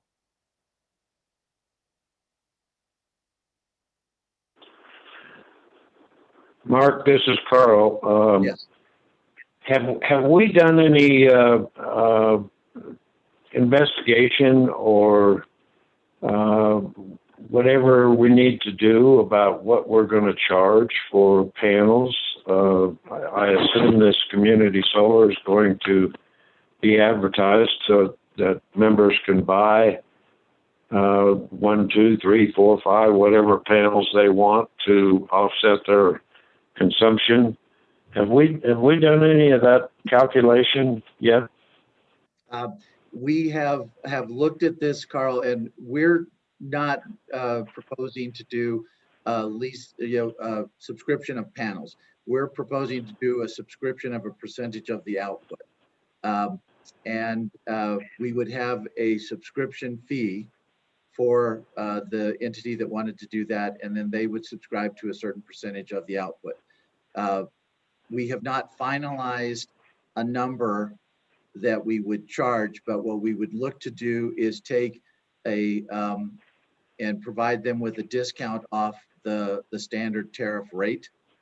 And we have not finalized what that percentage would be. We have talked to a couple of other co-ops that are doing this. In fact, yesterday on the Colorado CEO call, Jeff Wadsworth from Poudre Valley indicated that they're doing another one and that they have several. So we will probably have some more in-depth conversations with Jeff to figure out if they have done all of them the same or if they're doing them somewhat differently, and then what they are specifically doing. I've talked with Holy Cross, Brian Hannigan, and they have done some, and some of the early ones, the company actually went bankrupt that built it and developed it. And so Holy Cross has acquired it, but they are now utilizing that as instead of on a subscription basis for their power supply. So I think that we're not there yet, but with assuming that we get approval of the lease on both our side and their side, then within probably 30 days, maybe the next board meeting, we would come with a proposal for the board to take a look at. Well, thank you for that. I appreciate it. And I think if we're that close to signing the lease and hopefully get it built this summer, that we ought to be making that decision and getting that information out to the members so that when the thing goes into operation, that we can have assurance that our members are accepting and subscribing. So thank you for the explanation. Not a problem. Any other questions that anyone has on the lease? I know that you have not had a long time to review it. It is similar to a lease that we looked at last year for the same project. It's just with a different landowner, and it's not exactly the same because obviously this particular landowner had some specific things that they wanted in the lease which were acceptable to us. And it's also similar to the lease for our other solar. Started from the same template. Cyphers and Whiskey Hill. Just like saying Whiskey Hill. Well, that Whiskey Hill is our land, so. Do we have a name for this yet? We do not. Well, I guess I should clarify that, huh, Levi? Who's at our when I say our land? I'd move to approve this. Thanks, Liz. And a motion by Liz, second by Kristen. Any further discussion? Okay, all those in favor? Anybody opposed? All right, motion carries. And after I will talk to the landowner tomorrow to find out what action their board took, and then send an email out to the board to let you know whether or not they approved it. It took a long time to get there, so I think that they will approve it. But as Levi can commiserate, what we think they will do and what they actually do are sometimes two different things. So the last item that we have on the agenda is the Fraser. Well, it's really the LIFT organization, but the request came from Fraser for support for the electric bus transit system. I believe we received a letter. We cannot find a copy of the letter, but what we can do is tell you, what we know about their system. And Liz participated in one of their presentations when they had the Proterra bus up here. Their plan is to replace their entire fleet with electric buses. It will take some time.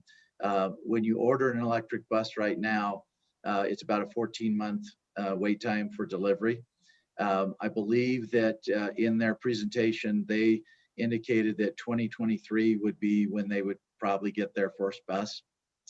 And they have requested support from us And I did read through the letter, and it wasn't specific what they were going to use the support for, other than the process as they move forward, because they are building a new transit facility. They will have to put charging equipment within that transit facility.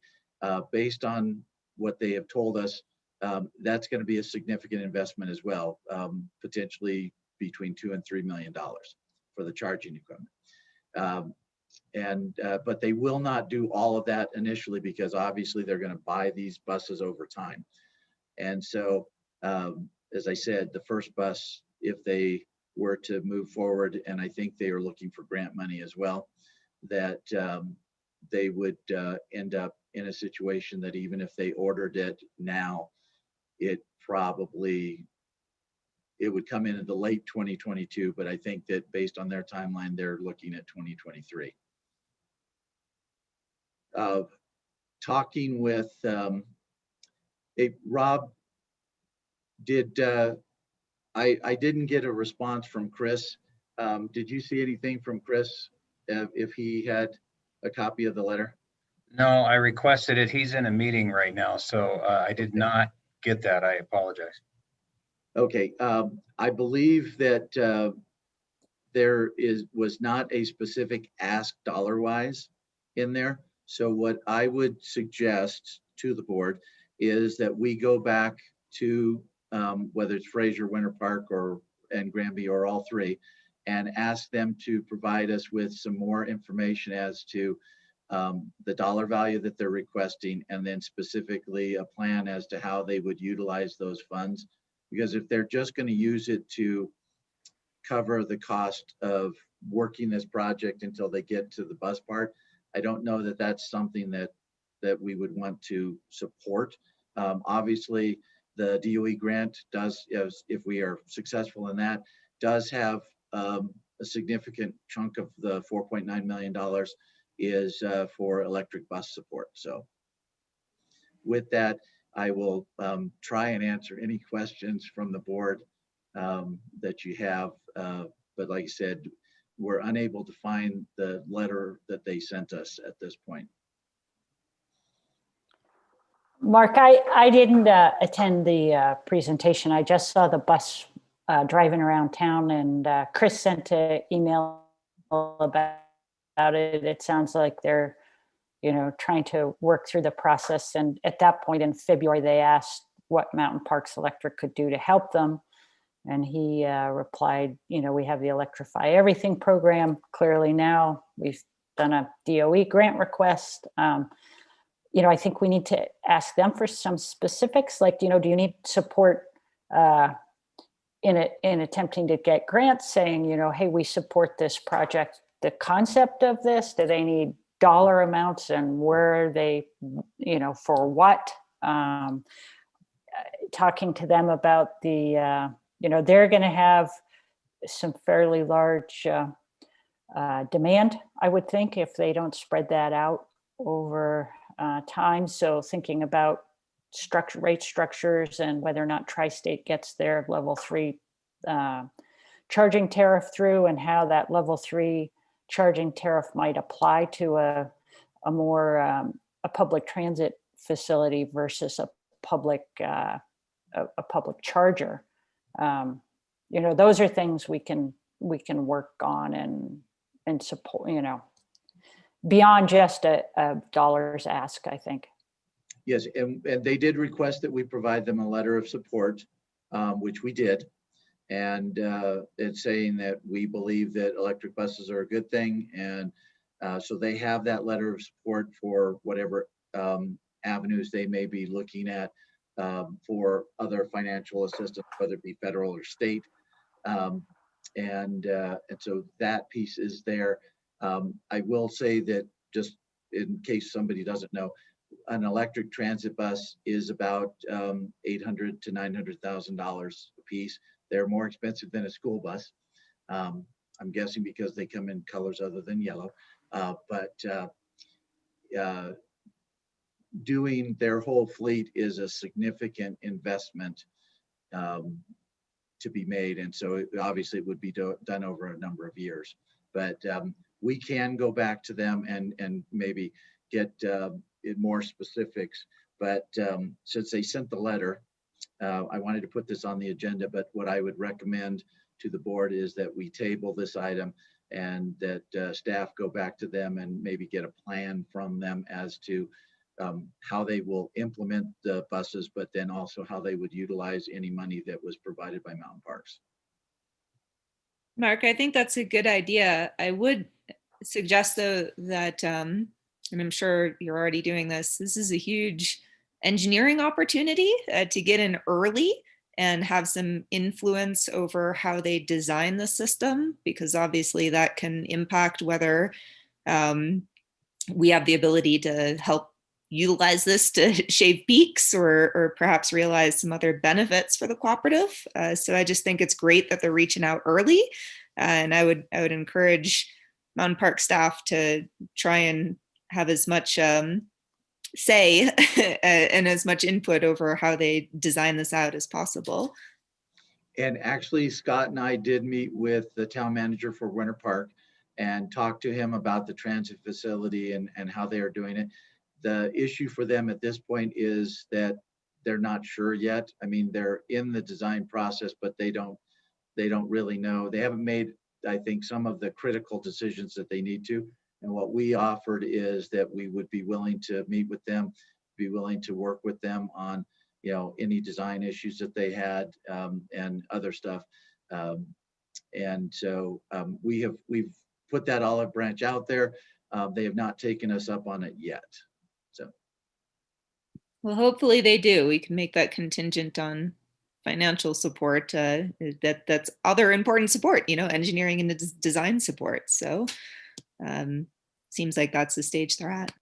Yeah, and what I would say to Peak, the way that the buses operate, and then when they would charge them overnight. And so the chance of them hitting our peak is very slim because it would be when most everybody is not using electricity, which is good for us because it smooths out the curve. But the buses typically take, I think, from 6 to 8 hours to charge. And then they have, because we looked at this in Anchorage and we're working with our public transit authority on electric buses and how to implement these. We even talked with them about a fast charger, which buses, when they were down at the, what I would call the transit center, before they went around the corner to pick people up, they would be lined up there for a period of, say, 10 minutes. And the fast charger was something would come over and would hook onto the top of the bus, and it would give it like a quick charge. And then the bus would move on and be able to do it. Their routes were approximately 65 miles a day. I believe the lift is probably larger than that, not significantly larger because of the way that they've designed it. But I know that the bus that comes here to Granby goes all the way back to Fraser. And so if you make that too many times, you're going to be above 65 miles.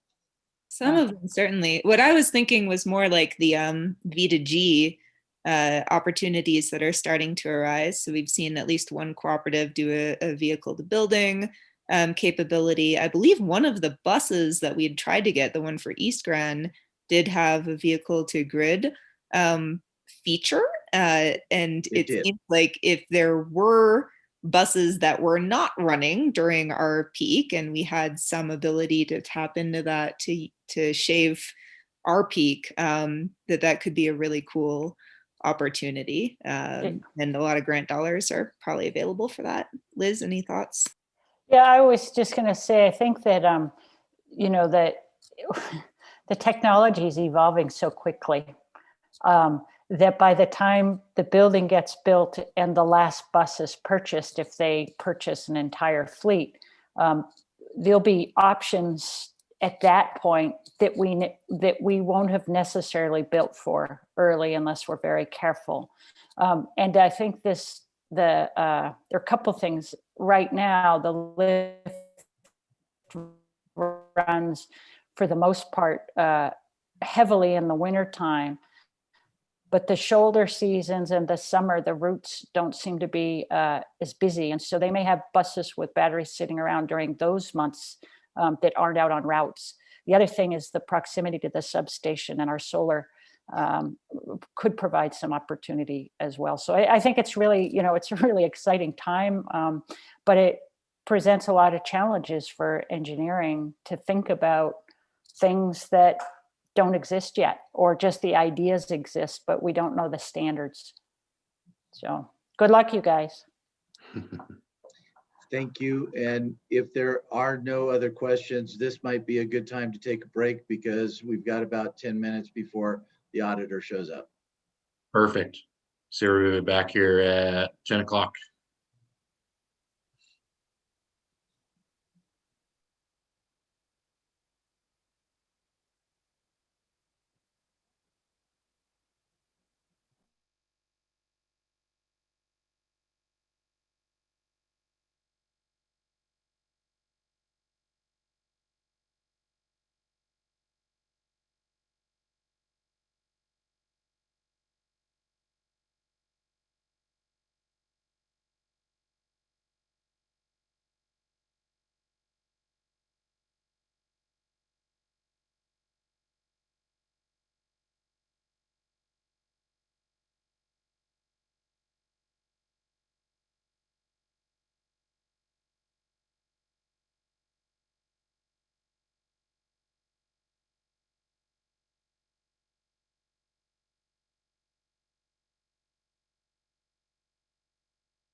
Hey, Joe, is Randy in the queue? The auditor? Yes, I have one person, Randy R, in the waiting room. Okay. Let's see, we've got 2 board members at this, 3 board members, 4. And I don't know if Dick is on and just hasn't turned on his camera, and I know Carl's there, so that's 5. So I guess Dick is the one that we are waiting for. And since he was there, I will go ahead and share this with the rest of the board. At the exit conference that we had with the auditor, we had 3 board members that attended and listened to the presentation that Randy did and had the opportunity to ask him questions about specific items. Those were Justin, Liz, and Dick. And so they have seen probably a little more granular presentation than what Randy will provide to us today. So Jeff, whenever you're ready, we'll let Randy in. Yeah, I think we're ready. Let's have at it. Okay, go ahead. He's coming in right now. A quick question. Do we have a copy of the audit yet?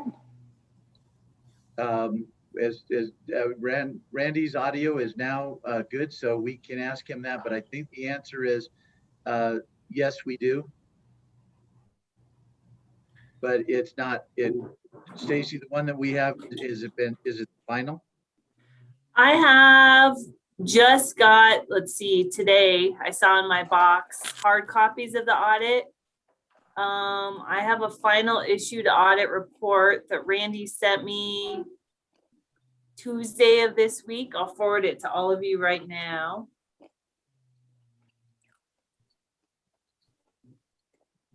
And then Stacy, if you want to introduce Randy. Oh, sure. He's so famous. I don't know that he needs introduction. But I was going to just talk a little bit about the audit process, what this entails, just briefly, to give everyone a reminder of staff time, the time that we spend, the time that we pay the auditor. So the audit usually starts in October of the current year. We have 2 weeks that we usually work on it. Randy and his team send out requests virtually. We upload a lot of it to the portal. They're doing tests. A week before the audit in March, we get more requests once the year has ended for documents uploaded. The audit team this year came out in person. They were here for 3 days to do spot checks. They do on the just instant requests. They're checking our processes. They're looking at inventory. We did have the audit meeting, as Mark said, with Liz, Justin, and Dick to just discuss with Randy preliminary findings. I was included, Mark was included, and Bethany as well. So we had some preliminary audit findings. We had some discussions. We had a preliminary report that we reviewed. And now we have compiled, the auditors, Randy and his team. Randy is the lead partner of our audit team, and he works for Bollinger, Seegers, Gilbert, and Moss. So I'll turn it over to you, Randy, but just wanted to give that little background of all the work that goes into the audit. And stage is yours. All right, thank you. Can everybody hear me all right? Yeah. All right, good. So this year we rotated back to myself as partner. I was partner on it, I guess, 3 years ago. And I've been partner for 3 years, and then you rotated over to Greg, and now it rotated back to me. So I enjoyed getting to come out and get in the snow a little bit and work out there a little bit. But this is your audit report. It is a final report. We have finalized it. I think Stacy may have sent out the draft copy to everybody originally, and then once we had a few minor typos and stuff to change up, and so got that finalized. So this is your audit for December 31st, 2020. It is comparative, so it will have 2019 in it as well. And it is consolidated with your subsidiary. On page 1 of that audit is really our part of the audit is the audit report. We'll report to you. We have several different items. We have management responsibility, auditor responsibility, On page 2 of that report, we have our opinion, which is at the top of the page. The consolidated financial statements present fairly in all material respects the financial position of Mountain Parks Electric and subsidiary as of December 31st, 2020 and 2019. That is an unmodified report, which means a clean report. So that's the opinion that you want. And so then the balance sheet, consolidated balance sheet, starts on page 3, Exhibit A. And these financial statements are the co-ops. The footnotes are the co-ops. We do assist in putting those together. Stacy reviews these and looks at those and makes any changes or suggests or corrections or anything that we have. And so, but we do assist in putting those together. So on the assets there at the top of the page, you do have your utility plant that is in service and construction work in progress as well. Total, you had $101,700,000 in utility plant. We do depreciate that. So you had 39 million in depreciation. So the net plant for depreciation after depreciation was 62,487,000. You have other property investments, most of that being investments in associated organizations which is mostly your tri-state Patronage Capital that's allocated to you is the majority of that. You have some various other non-utility properties, some of your notes receivable, and then some other small investments there. So under current assets, cash, right now you have about a little over 9 million in cash. 2 million of that is restricted for your revenue deferral that you've done. So we put 2 million of that in restricted. You have some small temporary investments, accounts receivables, your unbilled revenue. At the end of the year, you have some meters that you haven't read and billed. You usually bill those in January. So we accrue those as of December. So we get those in the right year as well. That's 4,418,000. Your materials and supplies. Materials and supplies, we know you've got a new warehouseman. We had a good conversation with him, went through all his procedures and what he's doing. And I know there are there's a couple adjustments that you've made that are on the books that we've kind of left alone right now, thinking that as he goes through there and cleans some of that up, that those are gonna get reduced and cleaned up. So we didn't make any adjustment to those. We felt comfortable with your new warehouse man and what he was going to do. And I think he's got a little work to do on your inventory, but I think he's going to get that cleaned up. So we were pleased with all that. So your total assets consolidated were 106,865,000. Excuse me. As you can see, that's down just a little bit from where you were last year, but not really a concern at all. Pretty consistent. Down in the equities and liabilities section, of course, Patronage Capital, that is the accumulation of your Patronage Capital through the years or your margins through the years that you have not yet retired. So that number, 51,546,000. And then you have some other equities as well. Your other equities does include unbilled revenue.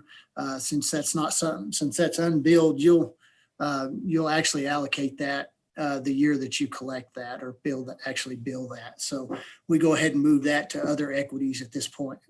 So you have long-term debt. You still have long-term debt from FFB, CoBank, and then you have some capital leases as well. So the long-term portion of that is everything that's due after 1 year. You have 35,985,000 that's due after 1 year. You can see there that in the previous year you had advance payments with RUS, and you used all that this year to pay off some of your FFB mortgages as well. They did allow you to do that at one point during the year where you could use all that. They made some changes to those advance payments where you couldn't put anything more in them. They reduced your interest rate and did some other things, and then allowed you to pay off some FFB loans, which previously you couldn't without a penalty. FFB is really hard to pay off early without a penalty, and they waived that penalty for a portion, and y'all use that for that. You've got a small amount there for post-retirement benefits, about 500,000. Then your current liabilities, long-term debt there that's due within 1 year. So that's what is expected for you to pay in the next year is $1,069,000. Various other accounts payable. And then you have some deferred credits as well. We'll look at those here in just a minute in the footnotes, but total equities and liabilities, $106,865,000. I'm sorry, is there a presentation that we're supposed to be seeing, or should we just be following along? I was hoping you would follow along with the with what was sent to you. I don't know if I can share my screen here, but I can try. Would you prefer that? Stacy just sent this out, and we're on the bottom of page 3 of the document. I just found it, Kristen. It's the first attachment, and yeah. So I don't know. It came in on the iPad. Thank you, Randy. This is the first many of us are seeing this. So okay. We're just going through it kind of fast. That's all. Okay. All right. No, I understand. And I'll go through this. If you have questions, feel free to stop me. And then, afterwards, I always encourage you to look at it. If you have questions, then, get with me. I want to make sure we get those answered. And if I need to come back on at another board meeting, I can do that as well. So not a problem at all. So I missed the last board meeting because I was taking my required CCD class on financial decision making. So please bear with me. I'm going to take this opportunity to try and apply some things that I learned there. So one question that we were told that we should always be asking and looking at is what are lender minimums for times interest earned ratios and OTR are, and how we compare to that. Is that something you could quickly point us to? Yes, it's actually on the last page. It's really the last thing I usually go over, but it's on the last page of the schedules. Okay. On schedule 12 on page 30. Thank you. Now we don't put all of your all of them on there. We put the tier on here is probably the biggest one and most important one. You're at 3.05, and I think that's a 1.25. Is that right, Stacy? Mark, y'all might know. Yeah, okay. I was thinking that's what it was. So you're well over that, as well as your debt service coverage and everything. All your ratios, we don't put them in here, but we do check them. And so you're more than covered all your covenants. Okay, thank you. All right.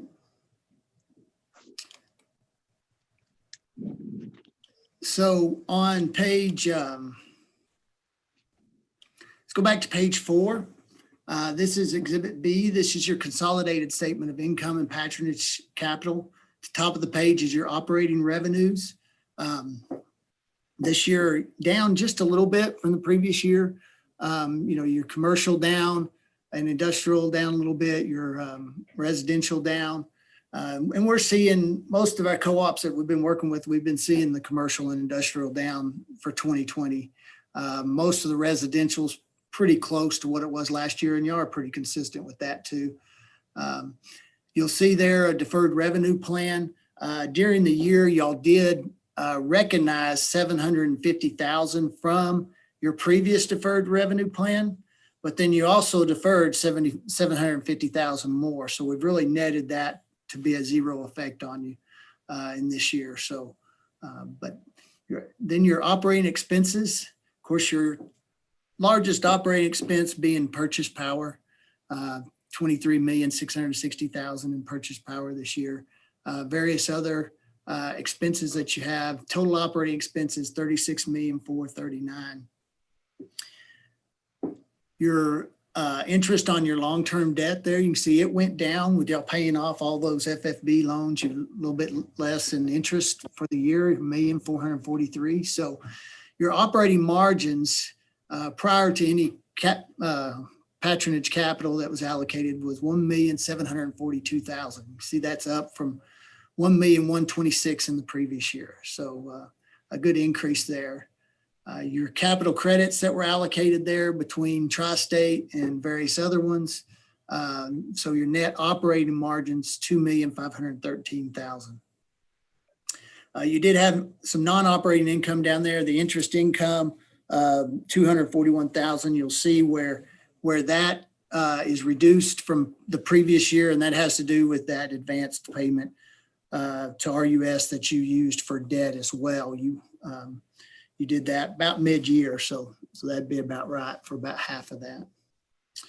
So moving on down, your net margins for the year, $2,715,000. So down a little bit overall in net margin. That's because of that interest income that you lost there, basically. So at the bottom of the page, we just really reconcile back to your patronage capital at the end of the year. Some of that is capital credits that you retired. You had some general retirements and some estate retirements there. And then each year, your non-operating margin, move those over to other equities too, and do not allocate those. So, okay. So that is your consolidated income statement right there. On page 5, Schedule Exhibit C, this is your statement of cash flows. A couple items that I just hit on this. Your cash flows from operating. You generated 4.7 million cash flows from operating activities, which is good. We sure want that to be a positive number for sure.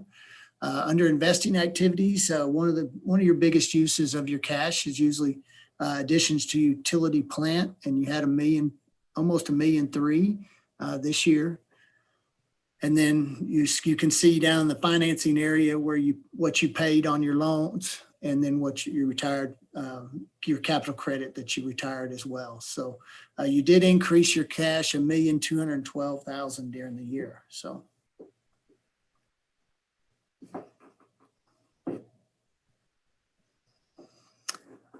So then on page 6, start your footnotes. The first footnotes is a bunch of accounting policies. I'll let you read through those, and if you have questions on those, be happy to answer those. But I'm going to skip over a couple to page 10 and your utility plant. This just gives a detail of your utility plant by type. We also have a schedule that I wasn't going to go over that details this out a little bit further as well. We have that schedule, and then an accumulated depreciation schedule that just shows all your plant and accumulated depreciation that you have on that. So on page 11, footnote number 4, other property investments. This is your investments in associated organizations. As you can see there, the majority of that is Tri-State, G&T, your patronage capital that gets allocated from there.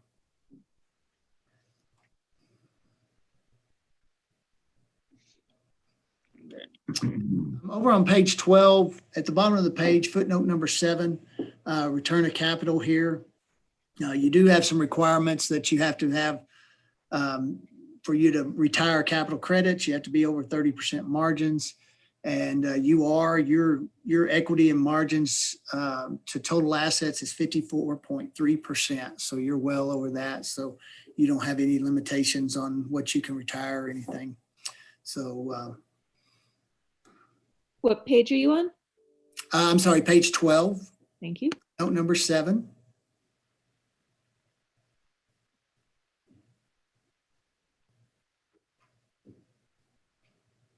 A quick question. What's a, yes.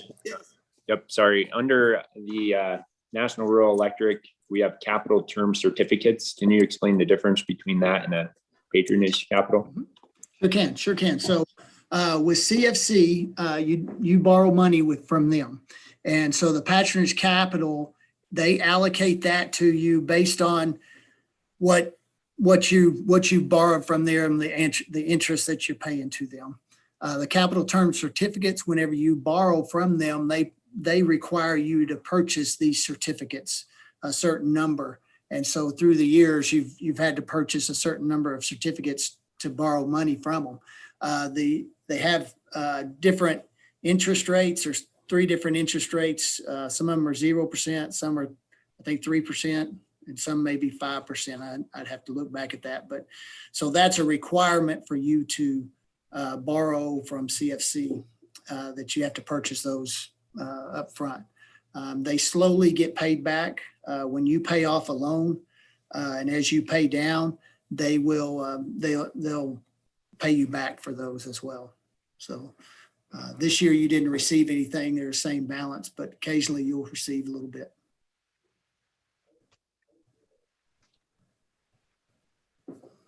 All righty. On page 13, down at the bottom of the page, footnote number 10. This just starts your mortgage notes, gives you a little bit of information on your FFB, what your interest rate range is. We also have a schedule that lists all these notes out. And so you can see each note that you have and the interest rate that's on them. You do have unadvanced loan funds from FFB of $30,311,000. And that's at December. I don't know, Stacy, if y'all pulled down anything this year? Yeah, 10.8 million. Okay. And on page 14, just continues your mortgage notes, the ones you have with CoBank there as well. And then your capital lease obligations. So.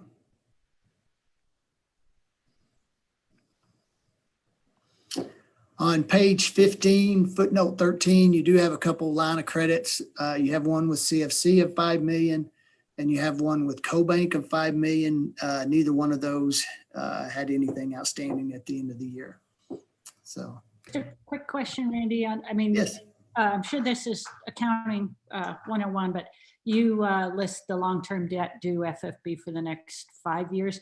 Do we see, or I'm guessing Stacy has somewhere the long-term debt over the next 20 years or however long we have debt for? It may not go in the audit report. Yeah, it's not in the audit. We're only required to give the next 5 years in this one, but there is an amortization out there for all of them till their maturity. Sure is. Great, thank you. Mm-hmm.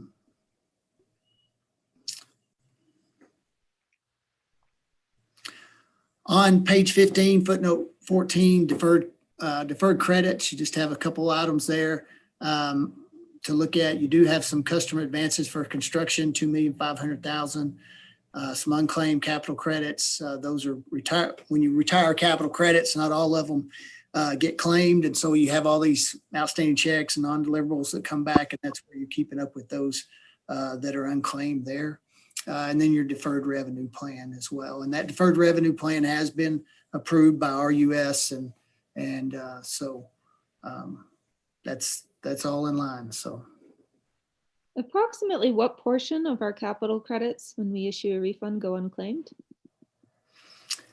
Oh gosh, I don't know that I could give you a percentage, but depending on how far you go back, it'd be a lot more. The further you're retiring back, the more you're going to have unclaimed and probably non-deliverable. And so you're required to keep up with those. And I don't know that I would have a percentage. Stacy, would you have a percentage for y'all on that? Right around 20% each year. Okay, thank you. And remind me, we do like issue a notice of unclaimed credits on our website, right? We list the actual names, yeah, out on our website. Yep. Okay.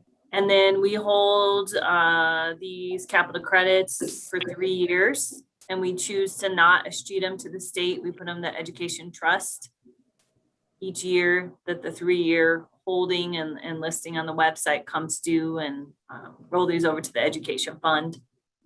Yep. Okay, thanks. So anyone watching, if you're looking for unclaimed credits, you can find the list on our website. Otherwise, they go to charitable purposes. Yep. So let's see. I think that's all the footnotes I was going to highlight. I was going to move over to some of the schedules and not necessarily go over them a whole lot, just to explain what they are.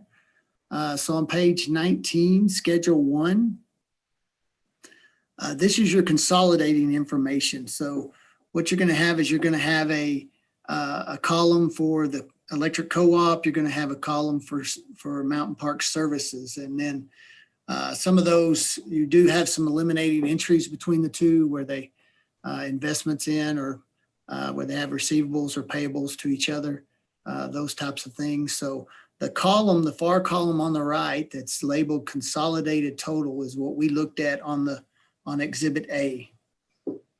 So this just details each one of them out so you can see them separately.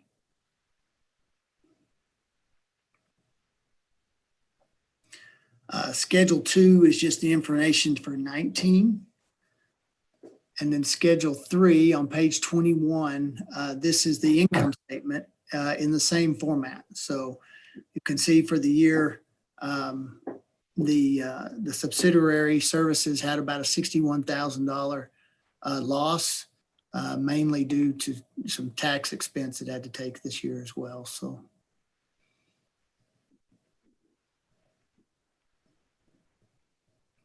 And then Schedule 4 is the same thing for 19. And Schedule 5 is your cash flow in the same format as well. And Schedule 6 on page 24 is for the 2019. So, okay. A few other schedules that we have back here, Schedule 7 and 8 are the plant schedules that I talked about. As I said, I wasn't going to go over those. Those just give you a little bit more detail on your plant and accumulated depreciation. Schedule 9 on page 27. This is your other property investments. This is very similar to our footnote. In fact, should be basically the same numbers as well. Schedule 10 on page 28. I'd like to look at this a little bit. You asked about retirement of Patronage Capital, and you can see you've got Patronage Capital outstanding back to 1994. So this gives you a list of your Patronage Capital by years and what you have still outstanding. And so you can kind of look at this and see what you've got in front of you to retire. We do split it up between your G&T allocation and your co-op and the regular co-op allocation. So.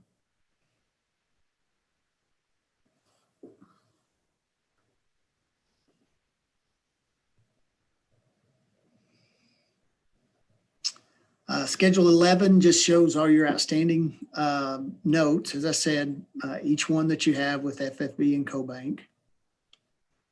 And then Schedule 12, we briefly looked at a little bit ago.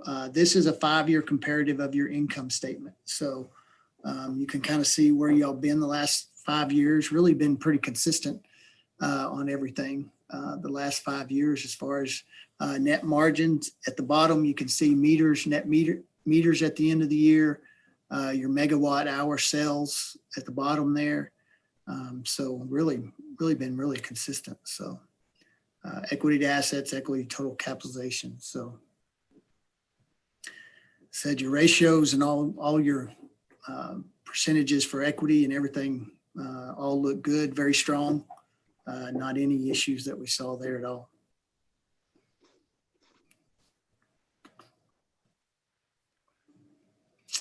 And that's all the main audit report. There is a couple letters in the back that we have to do certain things for RUS, FFB, and that's what those letters are, some compliance letters that we have to put in there and some things we have to do for them. And there's also another letter that's probably a different attachment that would just gives you various other items based on our audit and different matters that we have to communicate to you.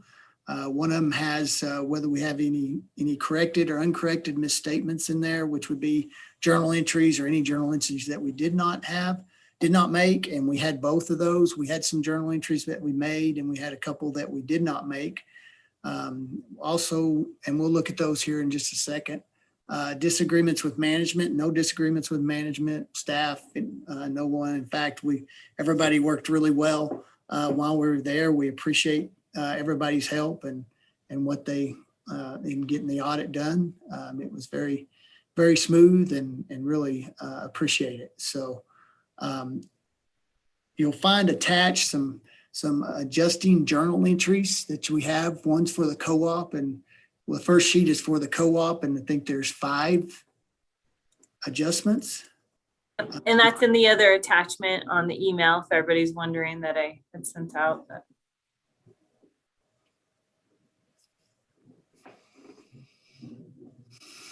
And all of these are pretty minor adjustments, small things that we just felt like we needed to go ahead and get trued up. There's only 2 of them really that have an effect on margins at all. And so that's on the electric co-op. On the next page, we had one entry for the subsidiary, and this had to do with the solar field billing. It got recorded as a payable on the co-op, but it didn't get recorded as a receivable on the subsidiary side. So we had to go ahead and make that one. And then the last 2 pages, the third page is 2 entries for the co-op that we did not make. And these had to do with property tax and sales tax that you were billed on the solar. And so we did not make that necessarily and put that back into 2020. That'll just fall into 2021. And then the one on the subsidiary is the same thing. But on the subsidiary, it's really a 0 effect on the subsidiary. So it would not have affected the subsidiary hardly at all. So anyway, but that's our audit. I thought it was very clean. I thought your records were in good shape. We appreciate Stacy and her staff and helping us to get everything done.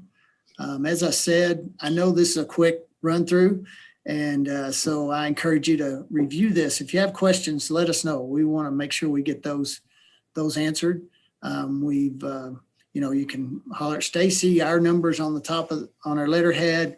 Feel free to get with me if you want to do that. I can send you my email and you can do that however you prefer. So, but we certainly want to make sure we get all your questions answered and that you have an opportunity to review.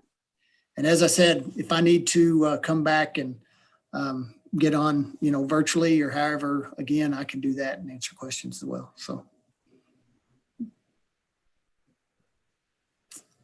Thanks, Randy. Anyone have any questions for Randy? Kristen. Hey, Randy, in your letter, you say that the most sensitive estimates affecting financial statements were the lives used to calculate depreciation on transmission and distribution plant and service, the estimate of allowances for doubtful accounts, and unbilled revenues. Do you care to elaborate on that at all? Like the lives, I assume you mean like the useful lifetimes? Yes. So on your depreciation, each of your assets has a certain life that is put to it. Some of your depreciation rates are just set by, kind of a industry average that have been there for years, probably. Other ones are, where you've done a depreciation study or something like that. No, what we're really saying with this is that these are all estimates. So we're not, they're not exact things that we can say, there could be some differences in that if you actually looked at the lives of these and went out with that. But it is an estimate that we have to use on depreciating those lives. Some of them be shorter, some of them be longer. Your general plant will have short, different lives for each type of plant that you have. If you have a computer, you might depreciate that out over 3-5 years, just depending on how long you think it's going to last. Same thing with a vehicle or something, it could be a 5 to 10 year, however you think that's going to last. So those are estimates, and that's really what we're trying to get across here. Also, you've got an allowance for doubtful accounts that you look at, for your accounts receivable. If somebody's not paying their bill, you need to allow for that at certain times. And once again, that's an estimate. Typically, most co-ops, and I think y'all are doing this as well, make that allowance your 90-day over accounts. And so typically not a whole lot of issues with that in your industry. Some other industries such as financial institutions would have that would be a much more difficult calculation. And then also on your unbilled revenue, that calculation just is estimating what was used during that time. And it's based on your subsequent bills, but it's just an estimate and it's not a true number. You know, it's not a number like inventory where you go out there and you know how many you have. You can give a good number to that. It's just an estimate on those. Randy, this is Carl. Can you hear me? Yes. Can you give me a speculation on your part of what kind of effect to mountain parks if Tri-State with their patronage allocation doesn't do one for a couple of years in a row? What kind of effect would that have on mountain parks? I don't think it would really have, if you continue with your operating revenue and expenses like you've got right now. I don't think that would have a big impact on you.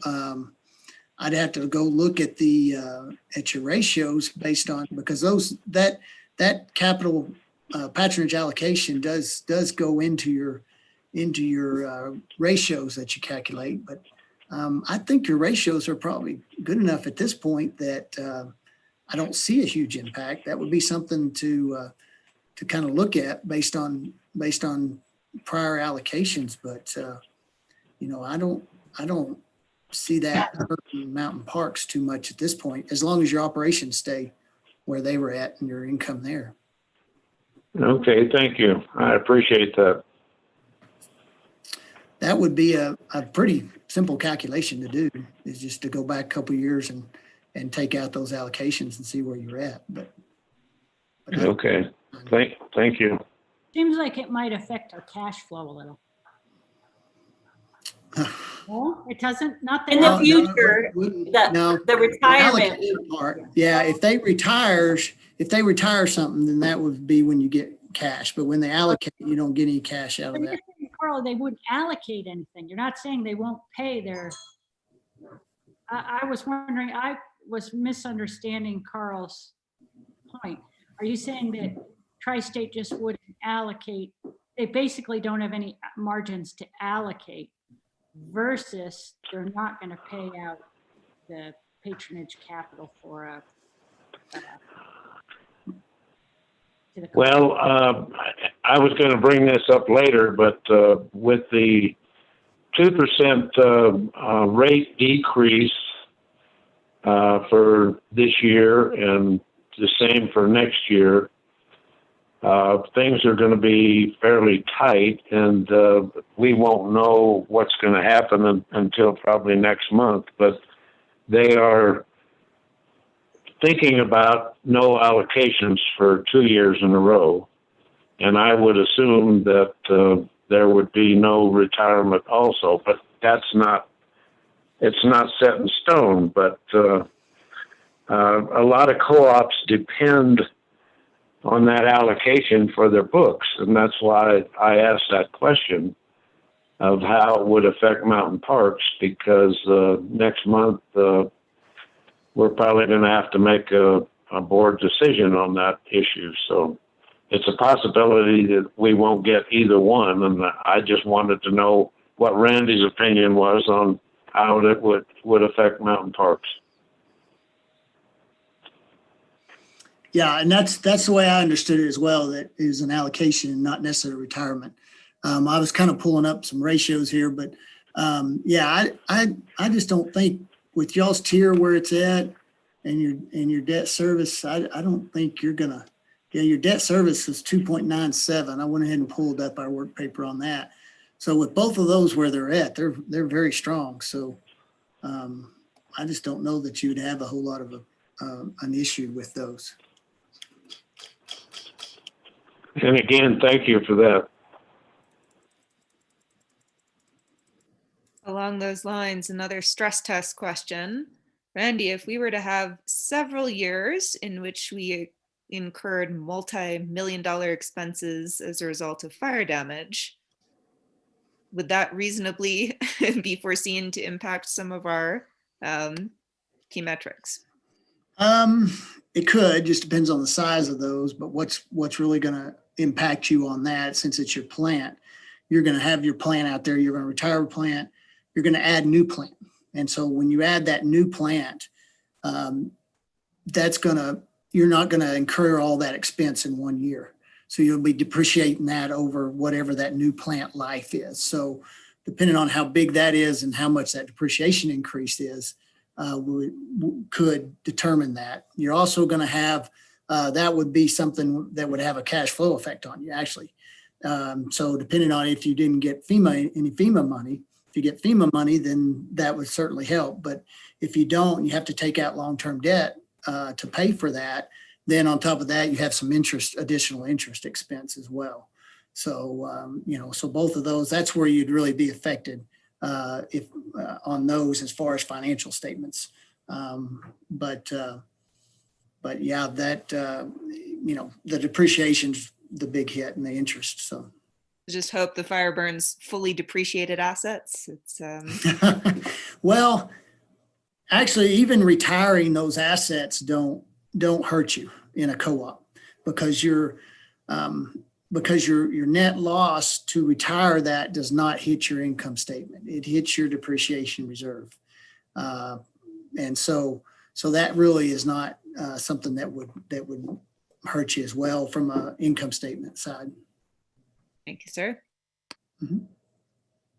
Randy, I'm not sure if we'll have a need for any further questions for you at a later date, but I would like to take the time, and I think it's probably best practice if we have a short session with just you and the board.